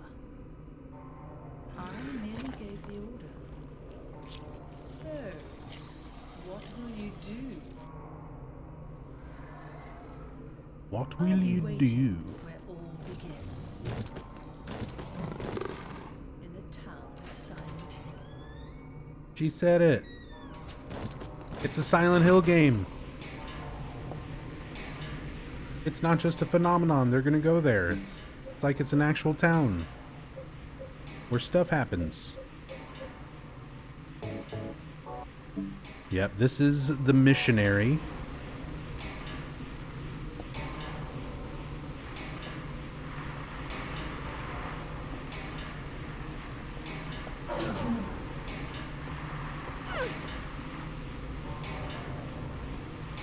I'm gonna try to get some good angles of him here.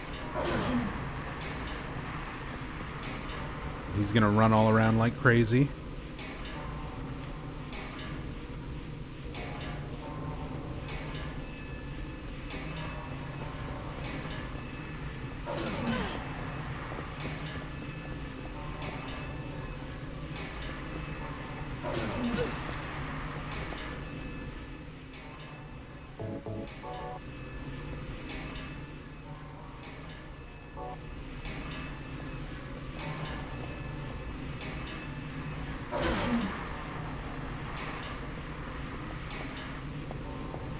Leave me alone, man. I'm just trying to look at stuff.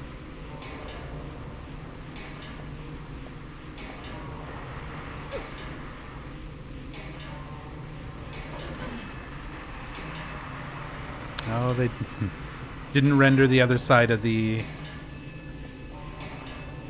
water towers here.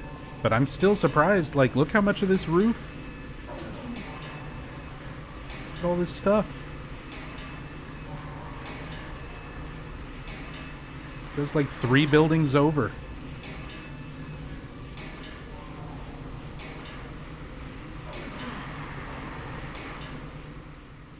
No, you cannot use free cam while paused. Yeah.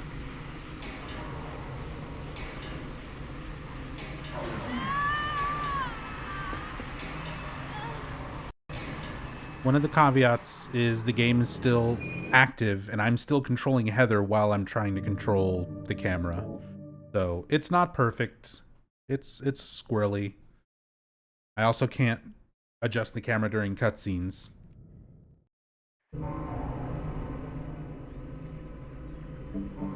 Would be nice if there was a god mode. I think technically I can do that through cheats. But I'm not worried about it.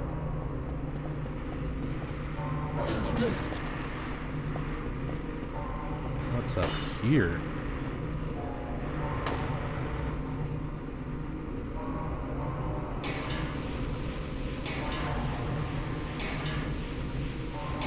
Like the building across the way with these glowing red lights up top.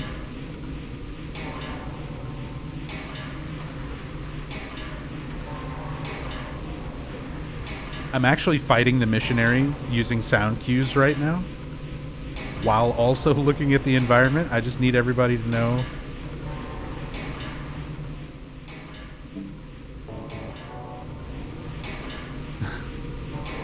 This is very strange. I'm like, I'm over here, listening for him to run up to Heather so I can shoot.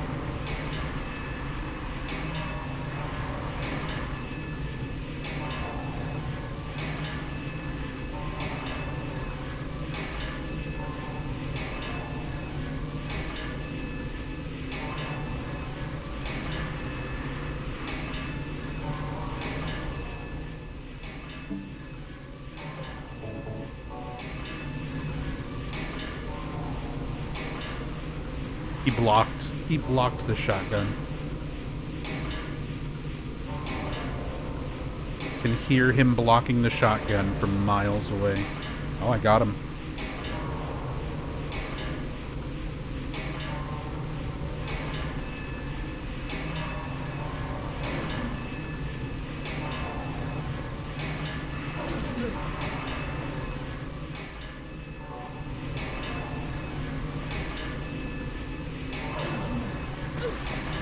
Oh, what was that hitbox? What are you doing?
Trying to get some good shots of it while the missionary's on the ground.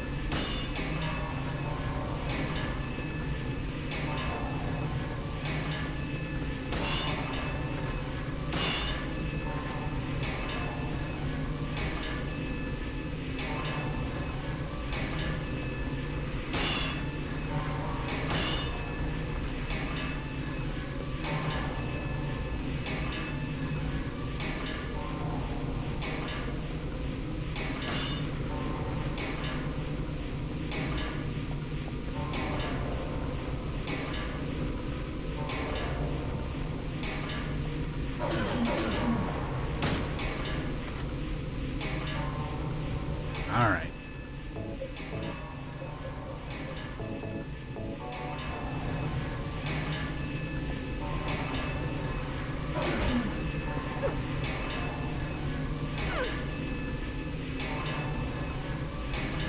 Camera.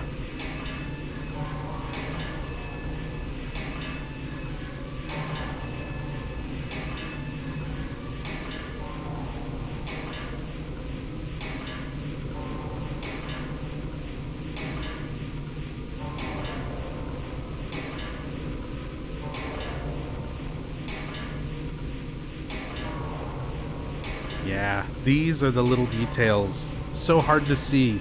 If you look at the missionary's head, it's more of like a hood. You can see there's like something propping it up right here. And underneath is like a human nose and mouth.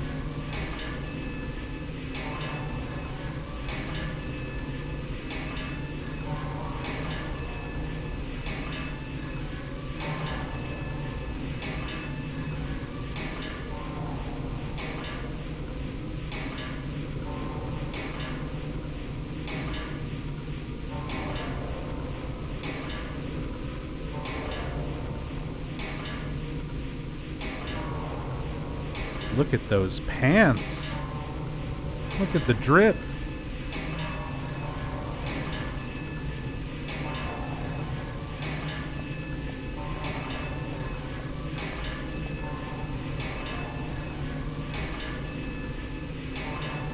Probably a dumb question, but is the missionary a transformed human or something, considering it took orders from Claudia?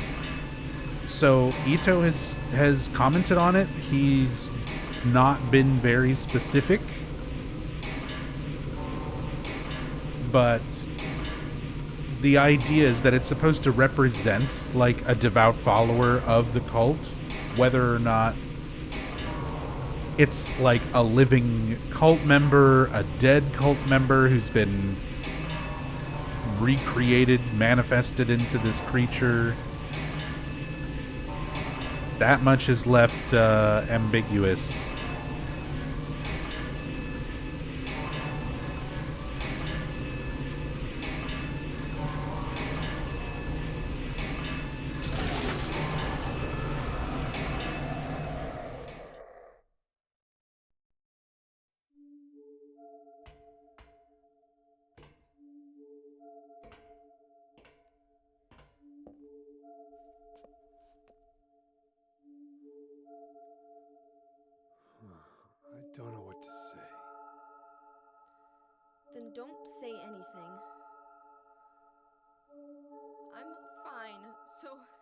Just get out of here and leave me alone already! Calm down. Calm down? How am I supposed to do that? My father is dead! He's murdered! Get out! This is all your fault! If it weren't for you, I'm sorry. then go! If it'll make you feel better, I will.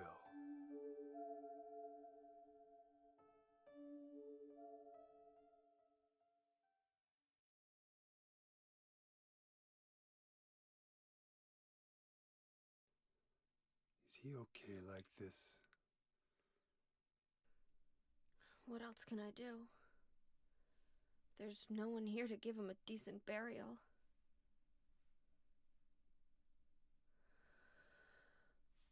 I'm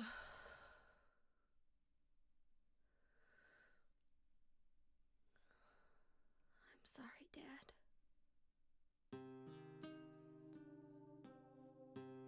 What do you do now? I'm going to Silent Hill. What's in Silent Hill? I don't know. Do you think it's safe? Of course it isn't. I don't know what kind of hell is waiting for me there, but I've got no other choice. I don't care about God or paradise. If that's what she believes, then fine. But she won't get away with what she did.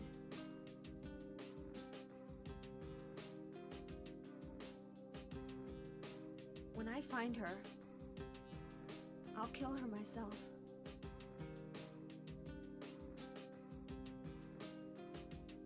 Revenge doesn't solve anything.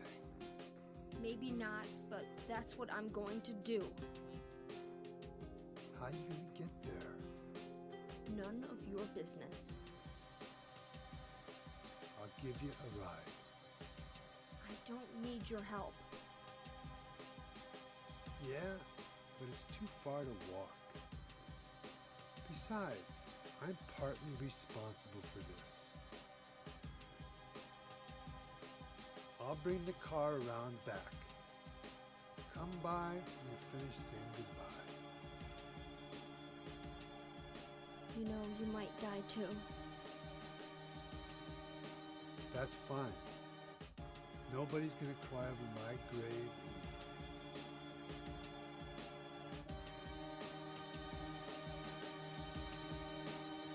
Well, Douglas, you can wait in the car. You're going to be waiting for a little bit because there's a ton of stuff in the apartments that I'm going to be painstakingly going around and looking at. But I need to take a really short break before we get into all that. So,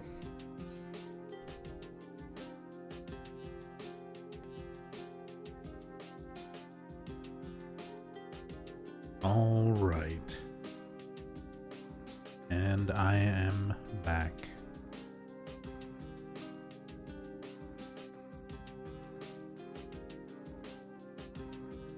Time to use the free cam to explore Harry and Heather's apartment. Rest in peace, Harry.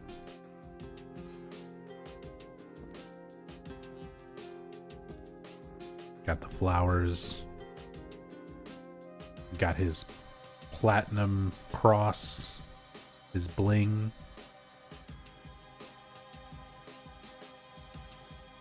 That was always Harry's favorite.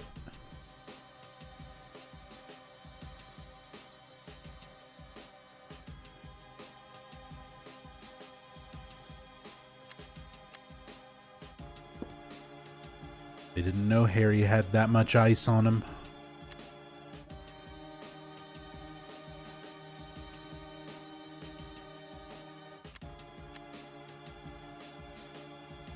Ooh, VCR. Yep. regardless of timeline when this game potentially takes place, came out in 2003. It started development in like 2001. I don't think I had... Well, I had a DVD player. I had my first DVD player, in fact, which was my PlayStation 2. Which was the reason a lot of people I knew had PlayStation 2s. Strictly because it was one of the most affordable DVD players you could get at the time. Otherwise, most people still were rocking the VHS player. Everybody still had the VCR. Even at that time.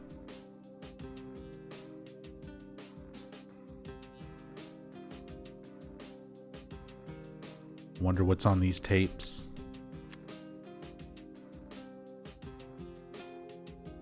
I feel like Harry Mason's a Matlock enjoyer. I feel like this would definitely be Murder, She Wrote and Matlock. Maybe Unsolved Mysteries. Recorded off of the TV with commercials.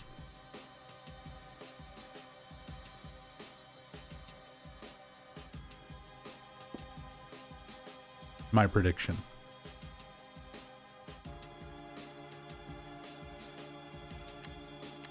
And then the 3 that are on top of the VCR, these are what's in your regular rotation. This is the stuff that you watch all the time. For Harry, I think he's a big Die Hard 2 enjoyer. When he was in Silent Hill.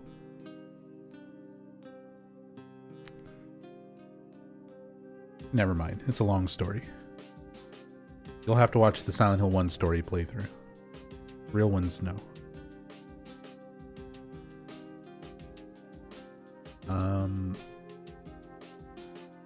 What books do we have?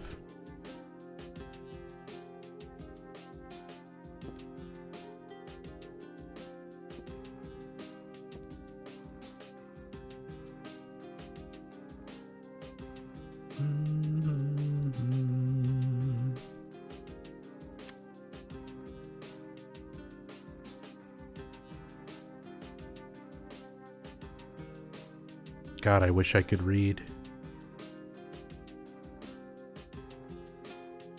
This must be what looking at English looks like to non-English speakers, right? What the fuck does this say? Some of, like, because there's the tags in the gallery where you can make out just enough to figure out from context kind of what a word is or what letters are supposed to be which. This one is a little too crunchy.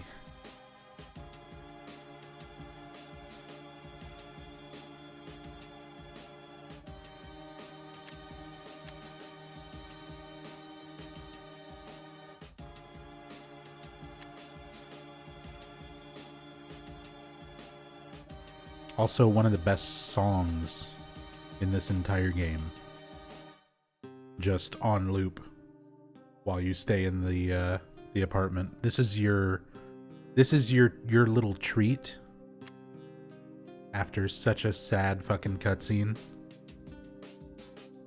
Yamaoka lets you have this banger for as long as you need it until you're ready to move on.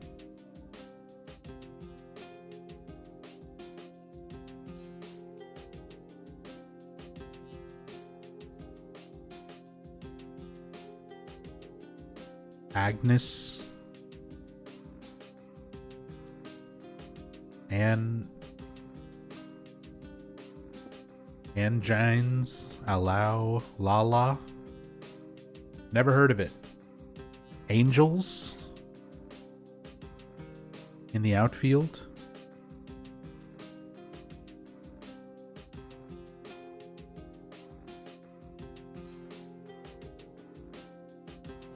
Angels, aliens.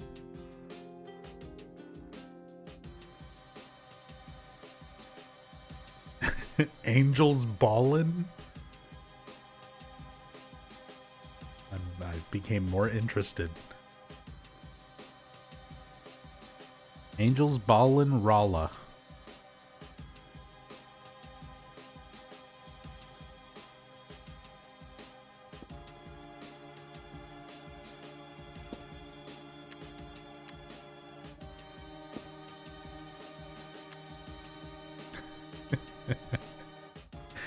Heather's just standing over here watching me try to figure out the titles of her dad's books. Like, you're a fucking idiot.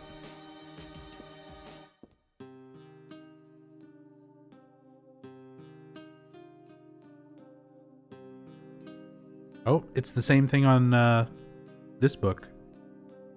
Angels. See, now that chat has said angels, my brain can't see it as anything other than angels, and it might not be. That's the problem with this kind of stuff.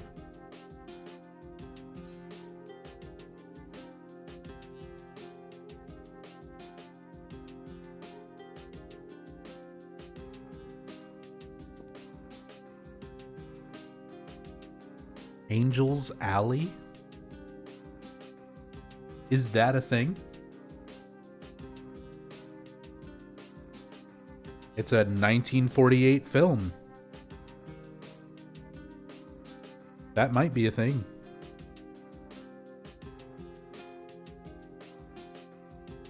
Although the Bowery boys are clean, upstanding citizens, not all of their friends are. Jimmy, played by Frankie Darrow, cousin of Slip Mahoney, played by Leo Gorsey, is an ex-con trying to go straight who gets drawn into a car theft racket that's run out of a local pool hall owned by mobster Tony Lucarno, played by Nestor Paiva. When Slip gets arrested for one of Jimmy's robberies, Satch, played by Hunts Hall, and the rest of the Bowery boys cook up a scheme to put Lucarno away while clearing their friend's name. Angels Alley, 1948, comedy drama.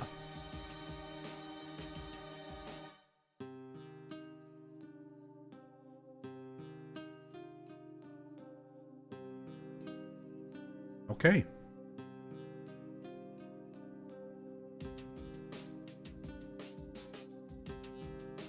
Although that's a movie and not a book.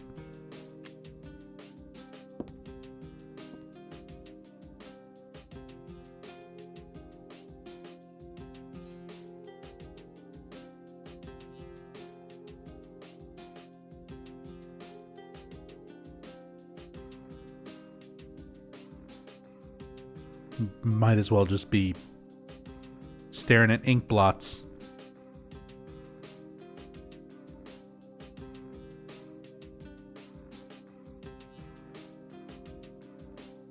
But sometimes you can kind of tell what you're looking at.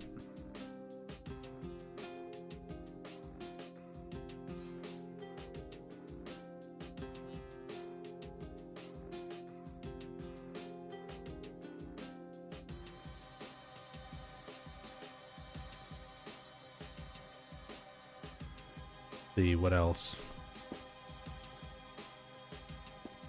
What about the bathroom?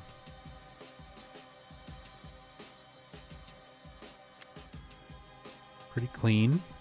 Oh yeah, look at the floor texture, the detail on the floor texture where like the doors have scraped up the floor and where furniture was moved into place. It's not just like a plain repeated floor texture. See where the door swings open, it's all scraped. I just noticed that looking at the floor in the bathroom. All the little scrapes and scuffs going in that way.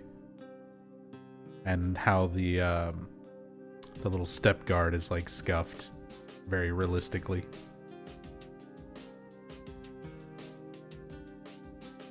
(2003) on the PlayStation 2.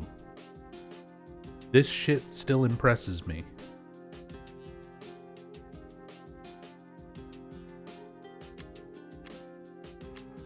modern games have so much capability when it comes to like realistic textures and things, if the actual art direction itself is done well.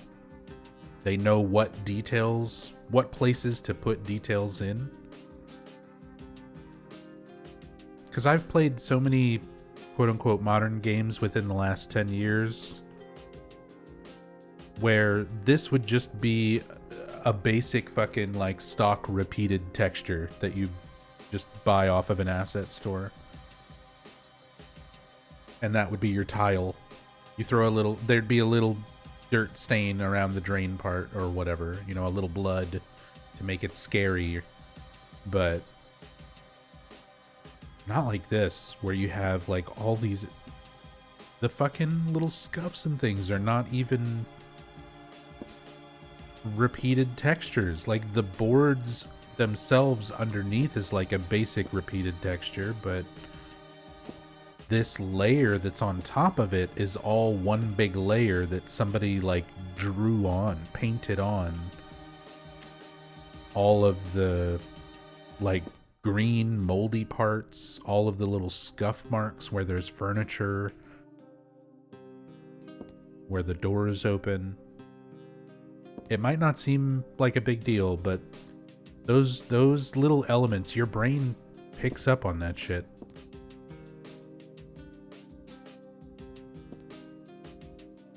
It adds realism to an environment that most people aren't even consciously aware of.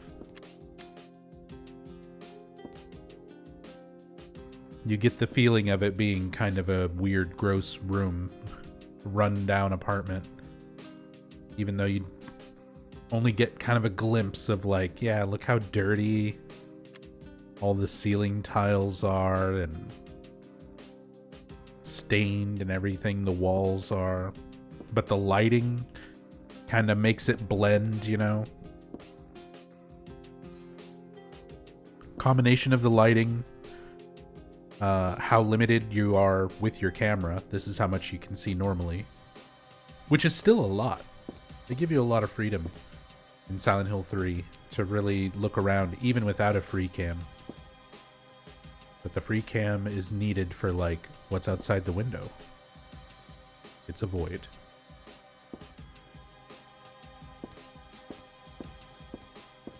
What happened to the chap on the bed? Sorry, I've just joined. Don't worry about him. He's a hero. He had a life fighting demons, and he is resting now.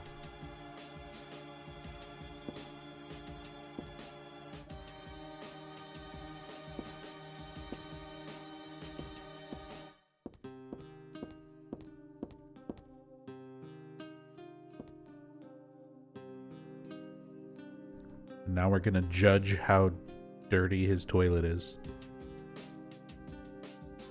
Is that blood? Is there a little blood in there?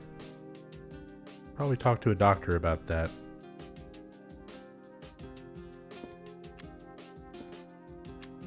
I mean, I guess it doesn't matter now. I would have talked to a doctor about that. Also, the tub could use a bit of a cleaning.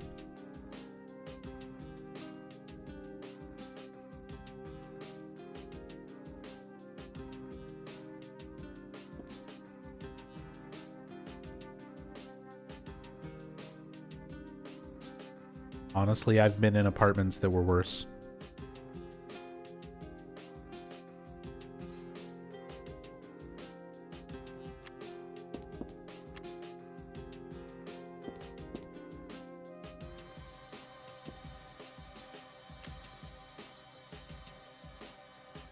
Nothing rendered in the closet. A little extension of the floor here. Even the little part of the floor that's hidden also has some scuffs and things in it. Crazy.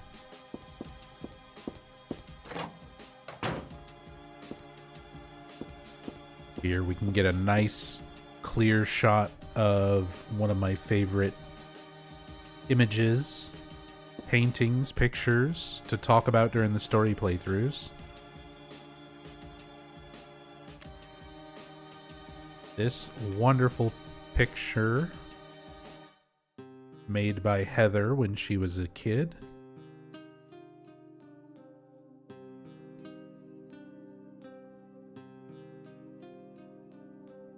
And you can see you've got Alessa in the middle and both of her reincarnations. Cheryl, which was half of her soul in Silent Hill 1, and Heather, who is the reincarnation of Alessa and Cheryl after their souls reunited.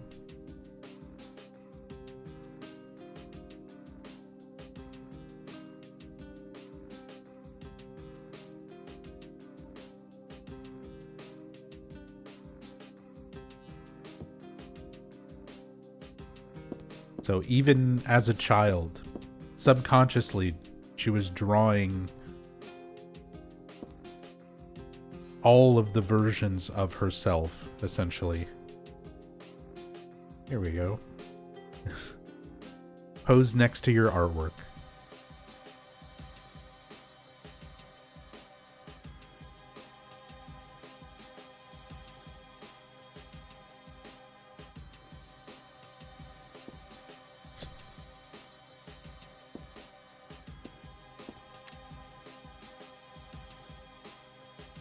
They have a pink and purple phone.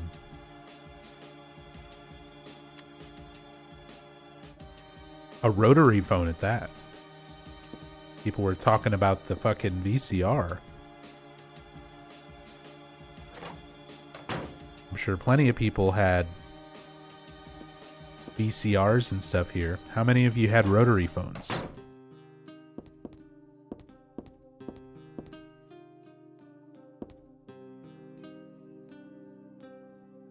Ancient technology.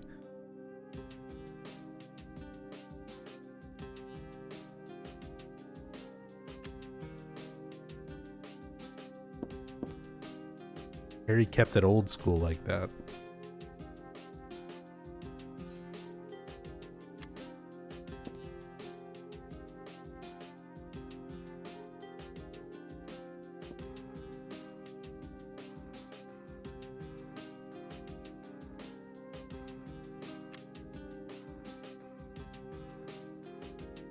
I was hoping we can read labels and stuff on some of these jars. Looks like it's just kind of a texture that's mirrored. Little design, nothing specific. Sugar. Sugar and sugar. Sometimes you need two things of sugar. Small one and a large one.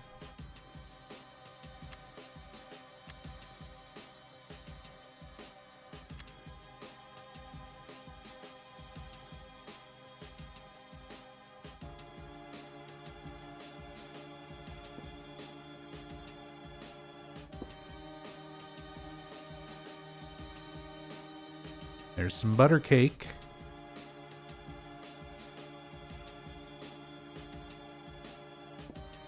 I talked about this during part 3, during last stream.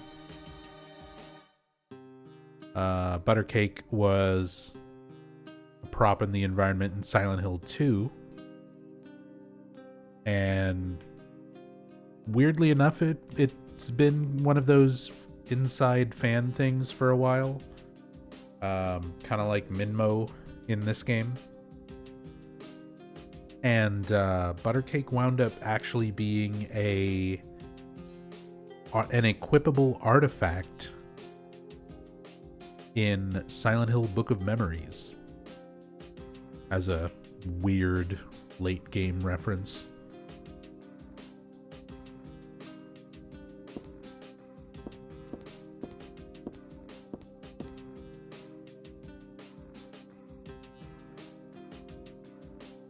Wish I could eat like the American that Team Silent thinks I was. I mean, you don't eat 3 boxes of butter cake with your 2 jars of sugar.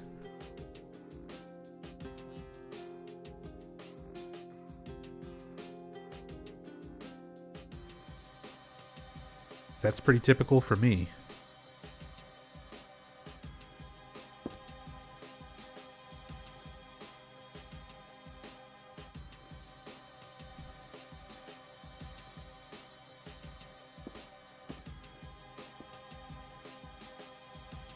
This blood-stained chair. Harry's chair.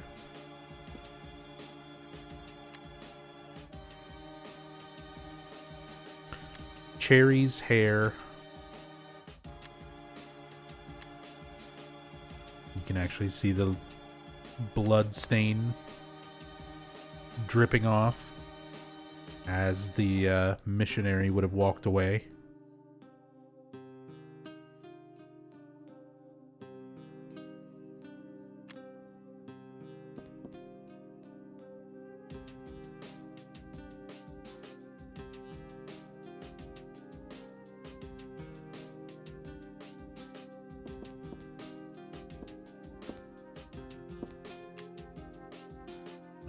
Who are these mystery people?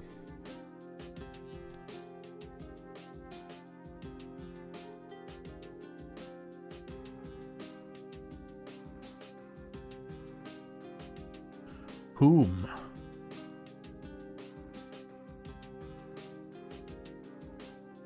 The lady in her plank of wood. Looks like,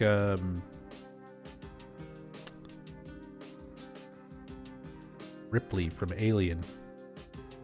Sigourney Weaver.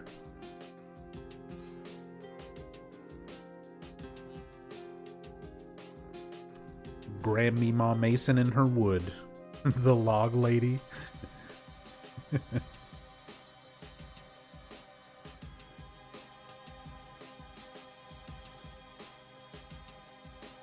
That Grandpappy Mason. That's like guy right here holding a little girl. You seen a little girl? Is that the man? That could be Harry. Whoa.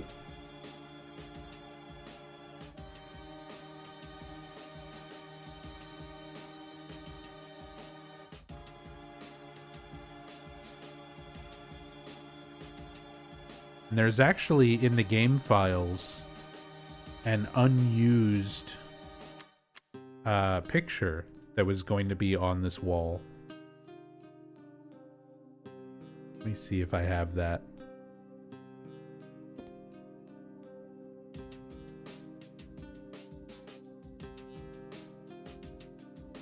Yeah.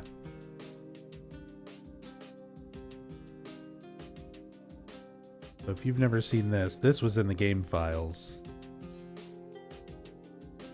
as one of the things that was going to be in the wall. You can see why they removed it. It's a little silly seeing Harry's like PS1 CG model next to Heather's PS2 model. But it's fine. I think that would have been fine.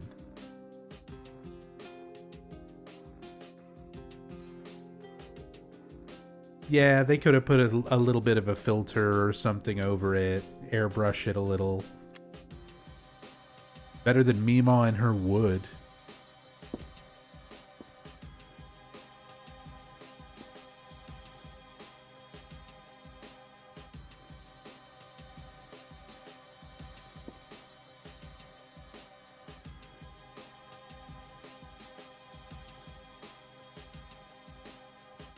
Nice.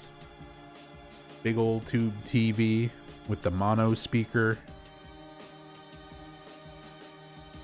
And all the dials. Here's the star of the show.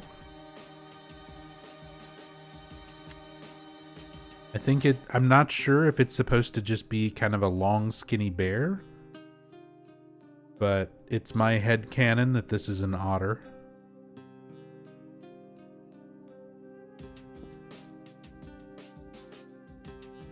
Oh, it has a reverse face.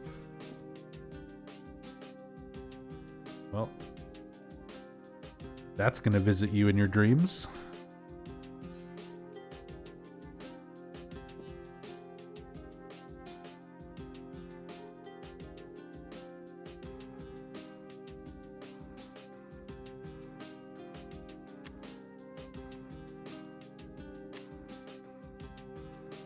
I was not expecting the reverse face, to be honest.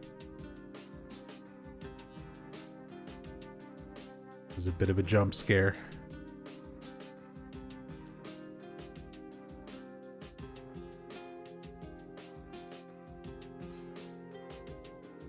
New on Etsy.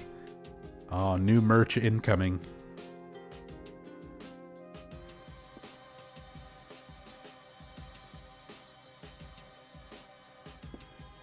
Orochi.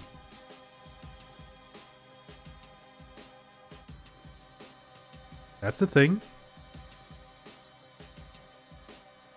I know Orochi. I play King of Fighters.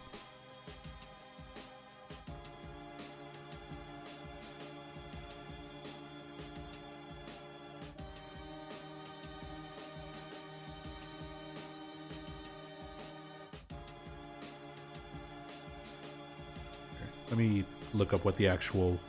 I know it's... ancient lore.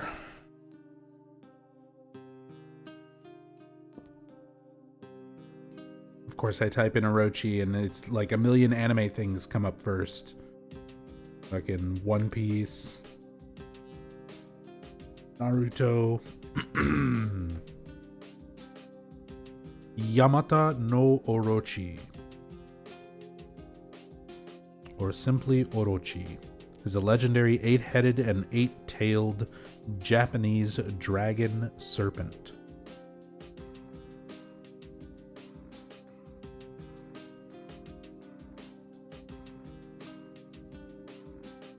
Eight-headed and 8-tailed snake.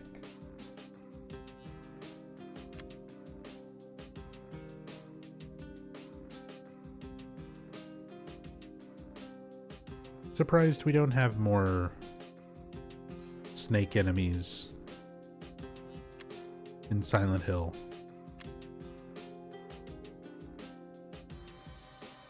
Butterflies.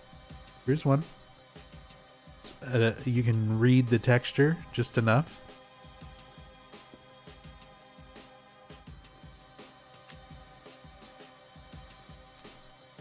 That one says butterflies. Butterflies in the skies. Trying to read this one. Graphics. Graphics.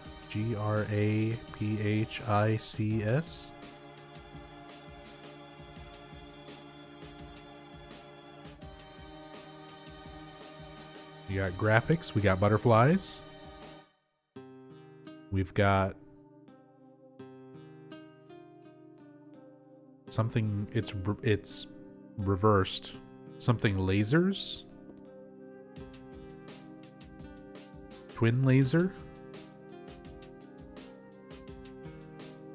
Like the game Twin Laser? Isn't that a game?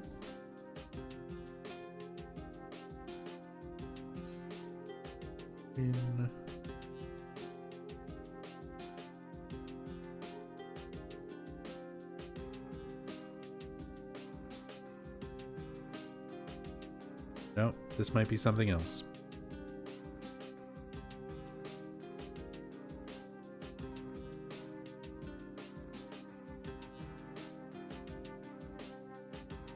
A beginner's guide to lasers.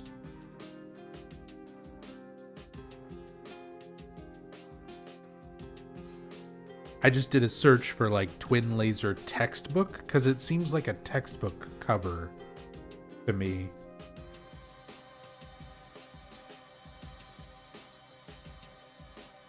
And I wanted to see if anything with that little pattern came up.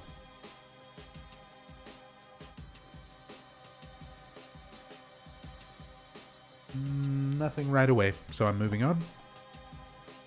Could be Konami music game reference, possibly. Possibly.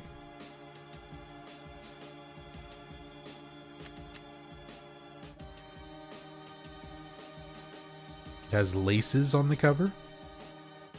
Is that what that's supposed to be?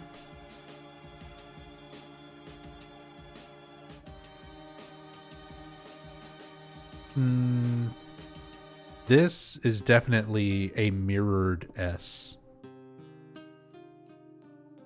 If it was a C, like you'd be seeing a C in this direction because it's mirrored.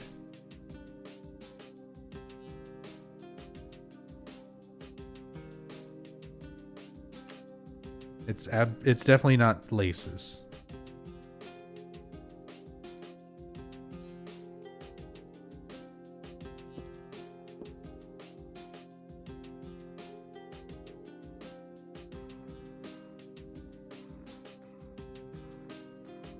Hard to tell if that bottom thing is even a word. Especially when you're looking at things like mirrored. But it's fine. Let's move on.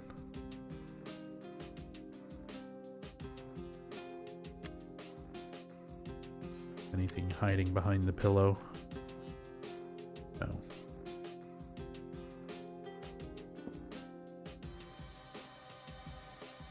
Looked at the table. We've looked at the teapot.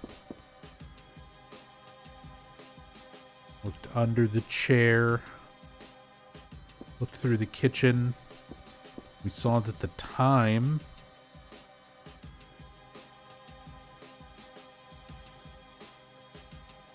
like 10 past or 7 past 10. 8 past 10.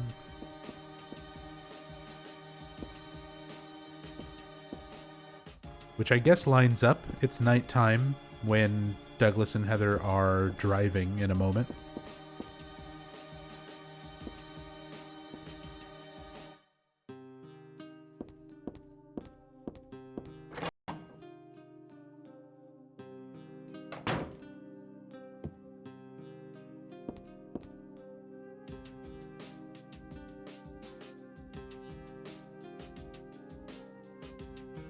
Clock time is consistent.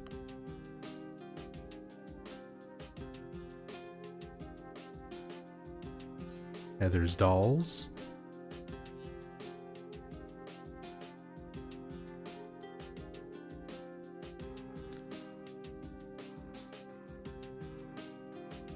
Ten plus 8. Heather is 18 maybe? Heather is 17.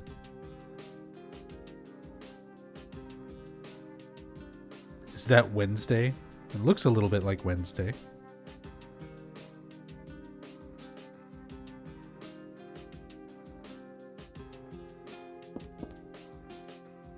Don't remember exactly when, but I think I got this doll at a garage sale. I still like it, but there's nothing I can do with it right now. Oh. Mary?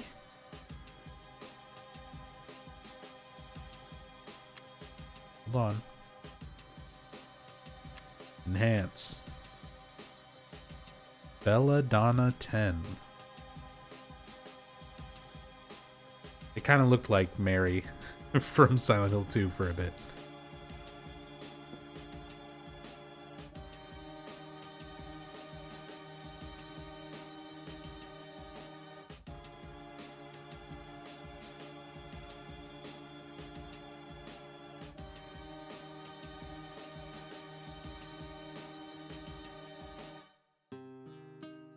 A lot of times I try and just look up like Belladonna 10 magazine, see if anything comes up, if it's some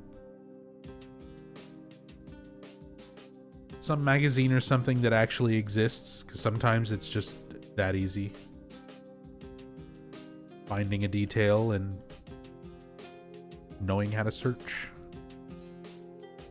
But then a little bit later on, I'll probably reverse image search screen caps from this and see if I can find like exact image sources for some of these things.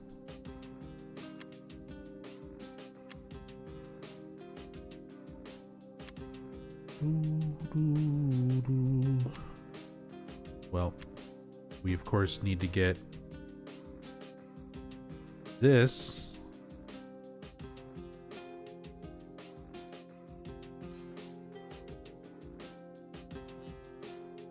Chinnigan.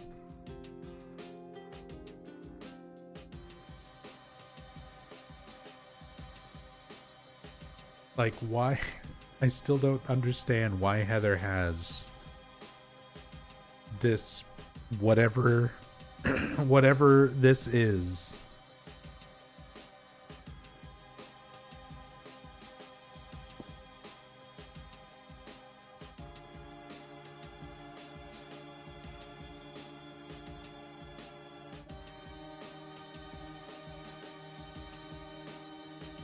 There it is. I was looking for the same thing, Reaver. I'm like, I know I've got a Franker face emote. That might just need to get promoted to a subscriber emote.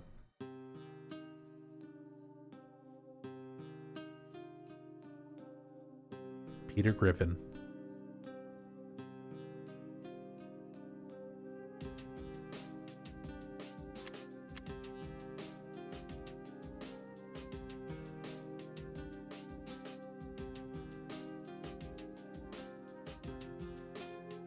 Sometimes it's hard. Again, it's sort of like ink blot. It's like, what exactly am I even looking at?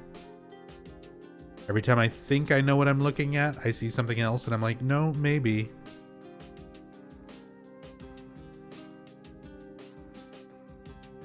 Maria?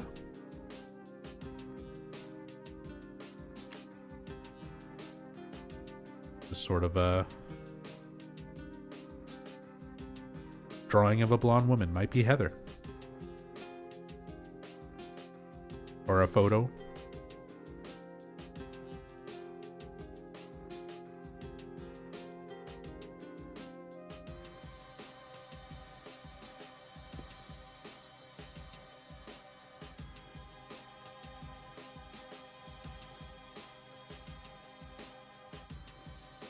I feel like this is a real bedspread pattern as well.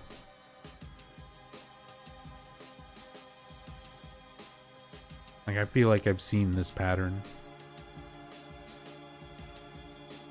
It's something very specific about it. All the little swirls, because they look sort of like, I don't know, to me they look like little people. Like little people in different poses.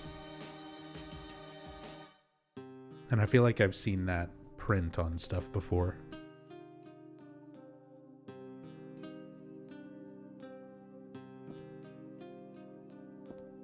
Got light bulbs. Light bulbs confirmed. Light bulbs in a light fixture that you cannot normally see with the default camera. They did that in Silent Hill 2 as well.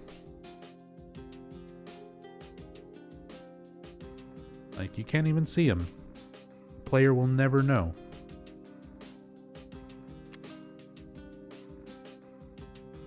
Put some light bulbs there.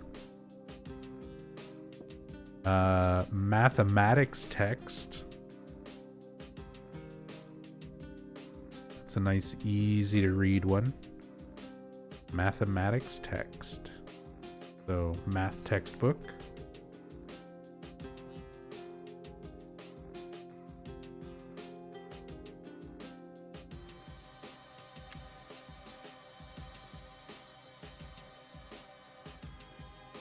All the belladonna thing. Picture of flowers. Some sort of pattern. Dog or a cat. Maybe.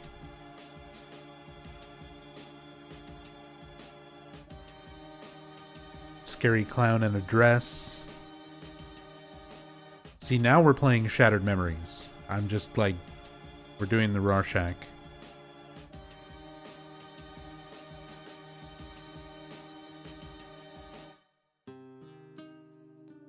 On the back of its head.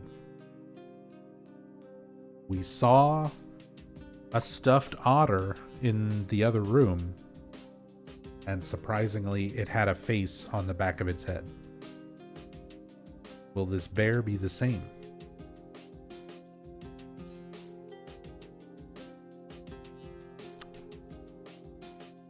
Hey, Petrus. what is cam hacked? It means I can move the camera freely wherever I want.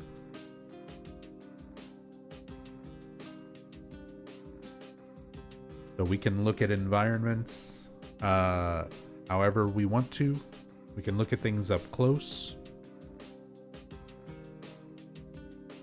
And the votes are in. Time to find out. Yeah, we're looking at all the secrets. Is there a face on the back of this bear's head? Oh, not this time. They did it for the other one. That makes it even creepier that it's specifically that one and not like... The correct answer was no. Rip. All of the yesers. The scam points are gone. And all the nopers just made bank.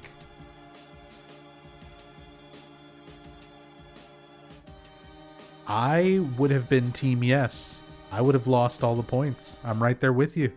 I was fully expecting, okay, when they model these things, they just reverse this part because it's identical, you know? This part of the object right down the middle matches this part of the object.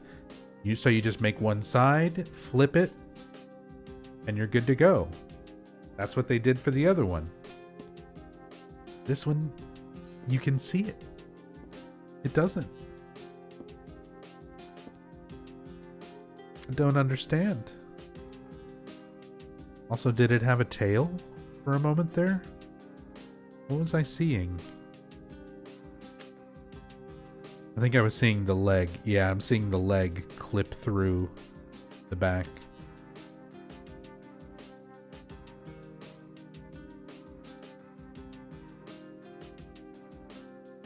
Crazy.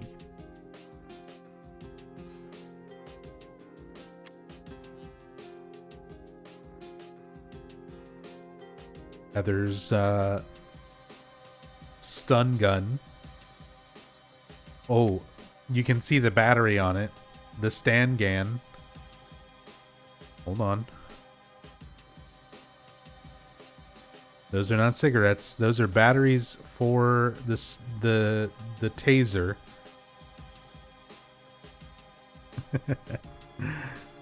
The stun gun, also known as the stand gun.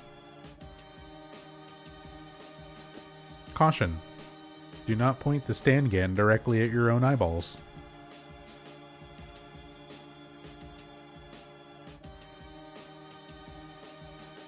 Also, Palua Golfo.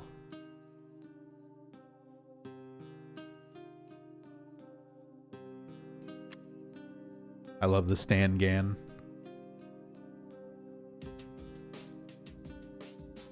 I don't think it actually says that anywhere on it.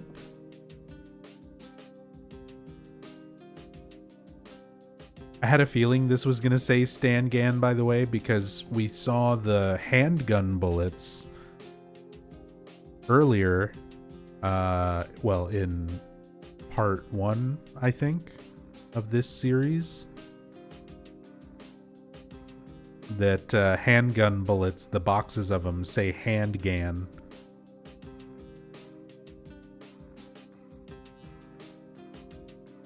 Handgun. I got my handgun and my stand gun.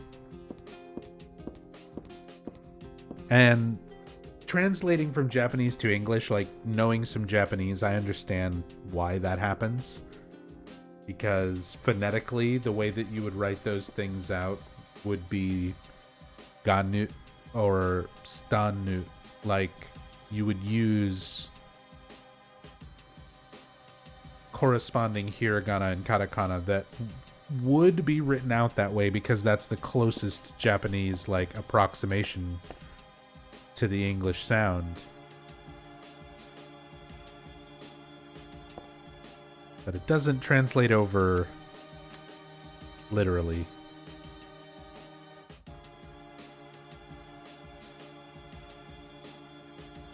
That is a nasty toilet. I thought Harry's was bad. Look at Heather's.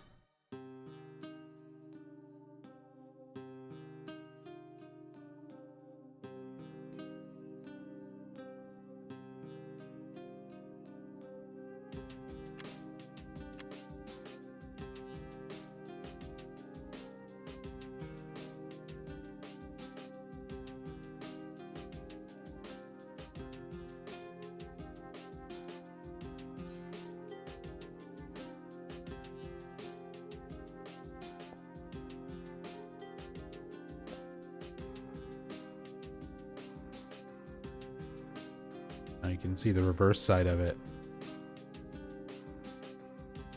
Gross.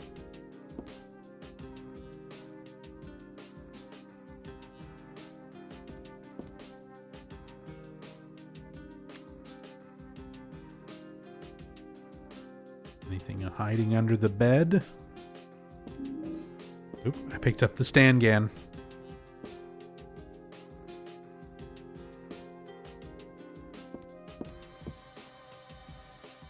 Get a nice aerial view just because it's fun to do. Like we're playing The Sims, Silent Hill 3 edition.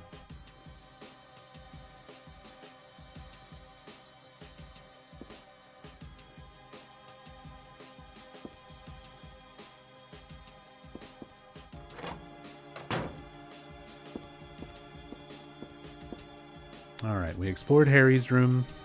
We explored the living room. We explored Heather's room. There's no need to go back on the roof. That monster's dead now. Douglas has been waiting for a very long time. Take a look outside. How much of this is rendered? Not much.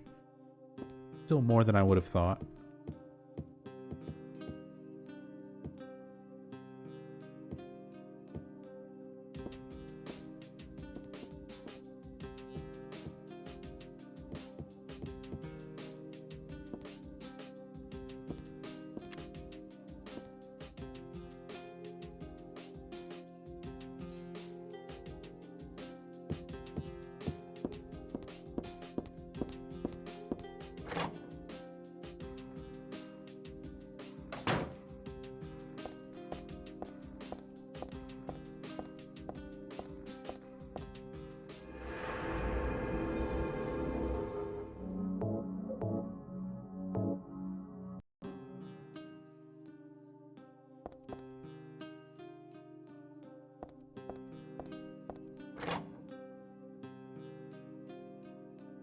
Alright. I can't control the camera during cutscenes, so I'm just going to let this one play. Enjoy. I just met some guy named Vincent. Vincent? He's a friend of yours, right? I'm not sure. He said when we get to Silent Hill to look for a guy named Leonard. And he gave me this map. What do you want to do? We can't trust him, but we've got no other choice.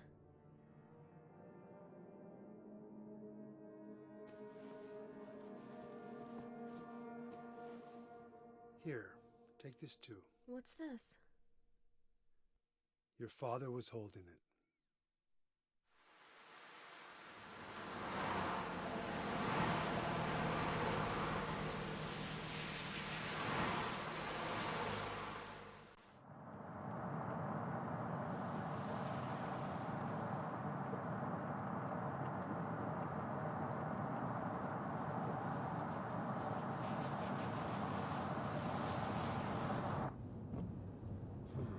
Started raining.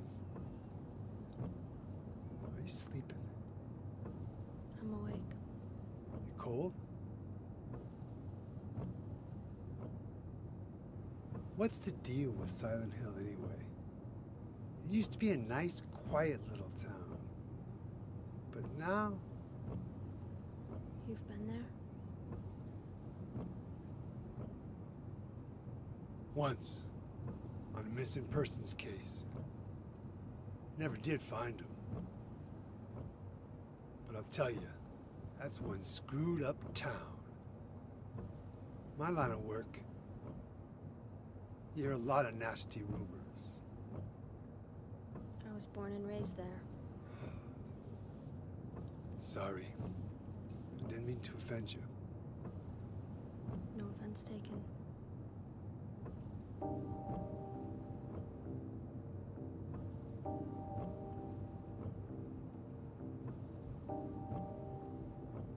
Anyway, I thought you grew up in Portland. What's wrong? Feeling sick? My head's pounding like the worst hangover ever. Maybe you're car sick. No. I'm just trying to remember. My childhood. Something terrible happened in Silent Hill 17 years ago. A woman named Dahlia. She tried to summon the ancient god of the town. She offered up her very own daughter. That's crazy. Maybe so, but it worked. The girl gave birth to a god. You see, that girl had special powers. Powers? Her classmates called her a witch.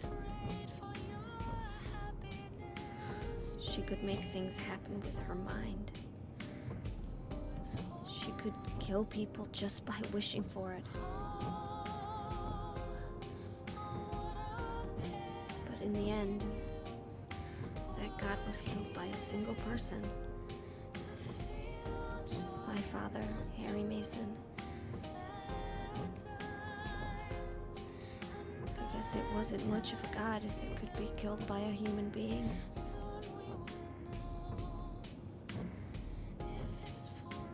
But I think Claudia's trying to do the same thing again. And I've been chosen as the sacrifice. You've got some kind of power in you too? After the god was killed, the girl reappeared. She was holding a baby in her arms.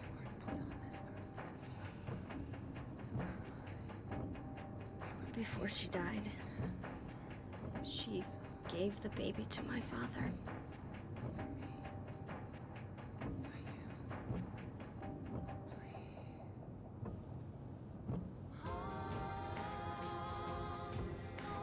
He loved me just like I was his very own daughter. Even though he didn't know who or what I was.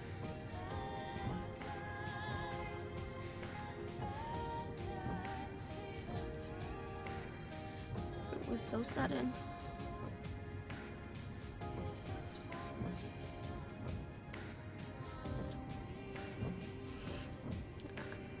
I never had a chance to tell you how happy you made me.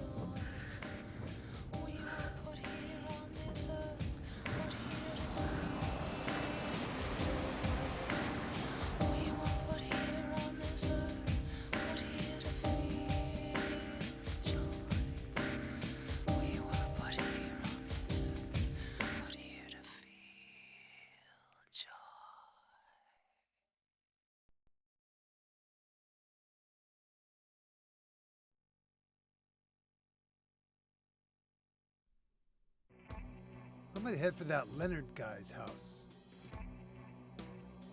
You check out the hospital. You got the map, right? Yeah, You gonna be okay alone? I'm not a child, you know. Are you sure it's not you who's afraid to be alone? You're right. I am afraid. I'm 50-something years old. I ain't never seen nothing like this. to feel like I'm dreaming. More like a nightmare, I'd say. Yeah. I want to wake up and have a smoke already. Meet me back here when you're finished looking around the hospital. Okay? Roger.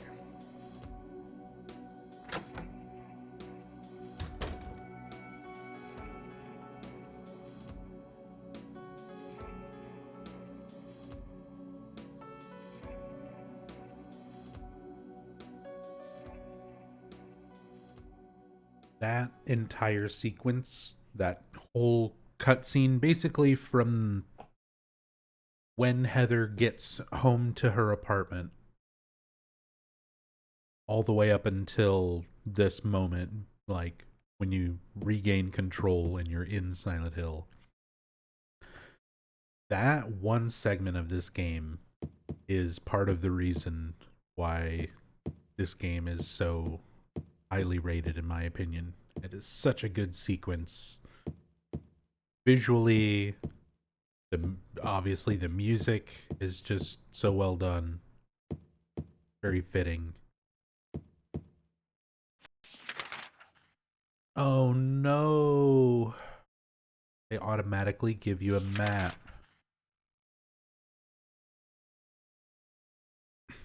Well, I guess I won't be angling the camera up very easily anytime soon.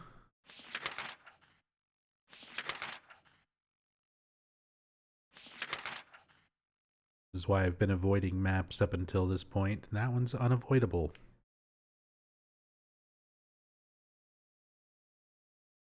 It'll be fine once we get to Brookhaven.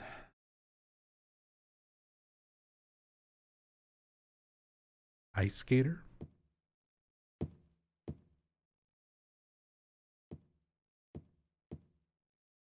Is there any similar bands that sound like Silent Hill 3 tracks out there? Which Silent Hill 3 tracks? Because the answer is yes. But, for example, the song during the car ride is a little more, and some of the stuff kind of before and after that. There's a lot of what I would consider like down tempo or trip hop. And I would say Portishead, who was an influence on Yamaoka. There's references to Portishead even in Silent Hill 1. I'd say look into Portishead, Massive Attack. Definitely a good jumping off point for down tempo trip hop stuff.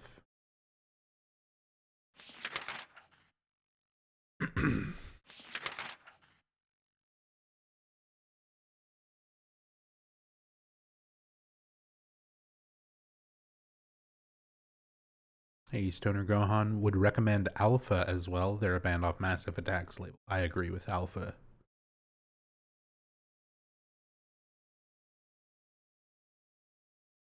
Yeah, Portishead is probably the best starting off point because again, there's band posters for Portishead in the environment in Silent Hill 1. If we ever get to do our free cam Silent Hill 1 playthrough of them, I'll get to show them off very closely. But yeah, definitely I would start with that. See, not all phones are rotary phones. The phone in the hotel in Silent Hill is more modern than the rotary phones in Harry Mason's apartment.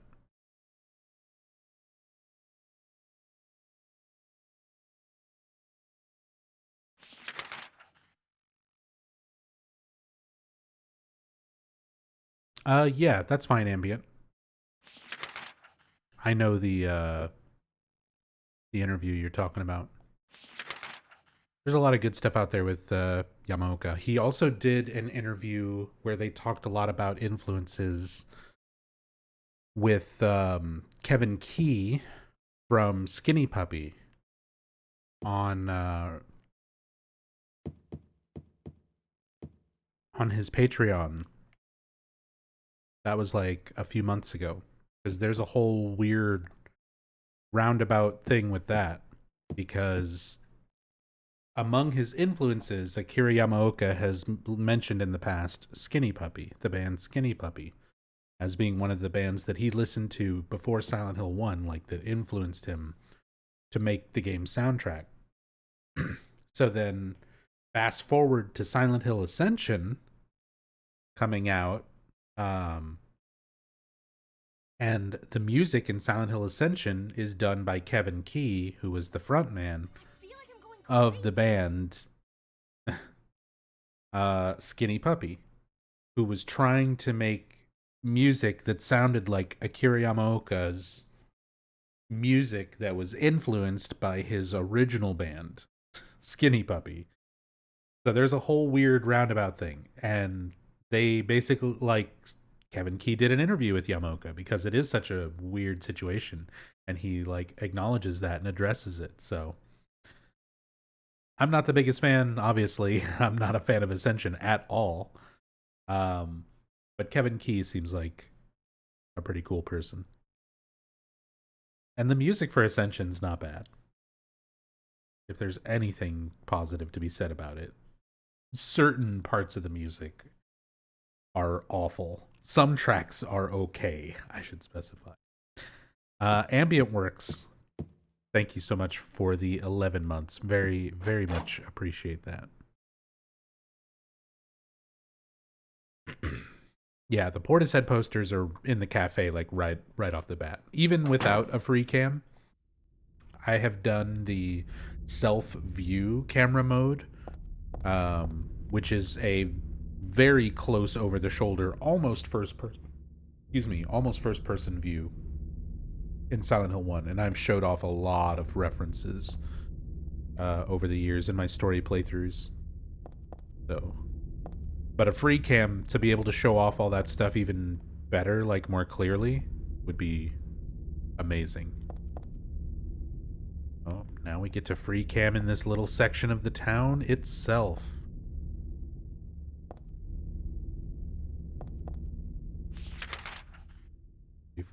We don't have a whole lot of the town, but there is definitely enough to go poke around and look at. But we're going to have to do that next time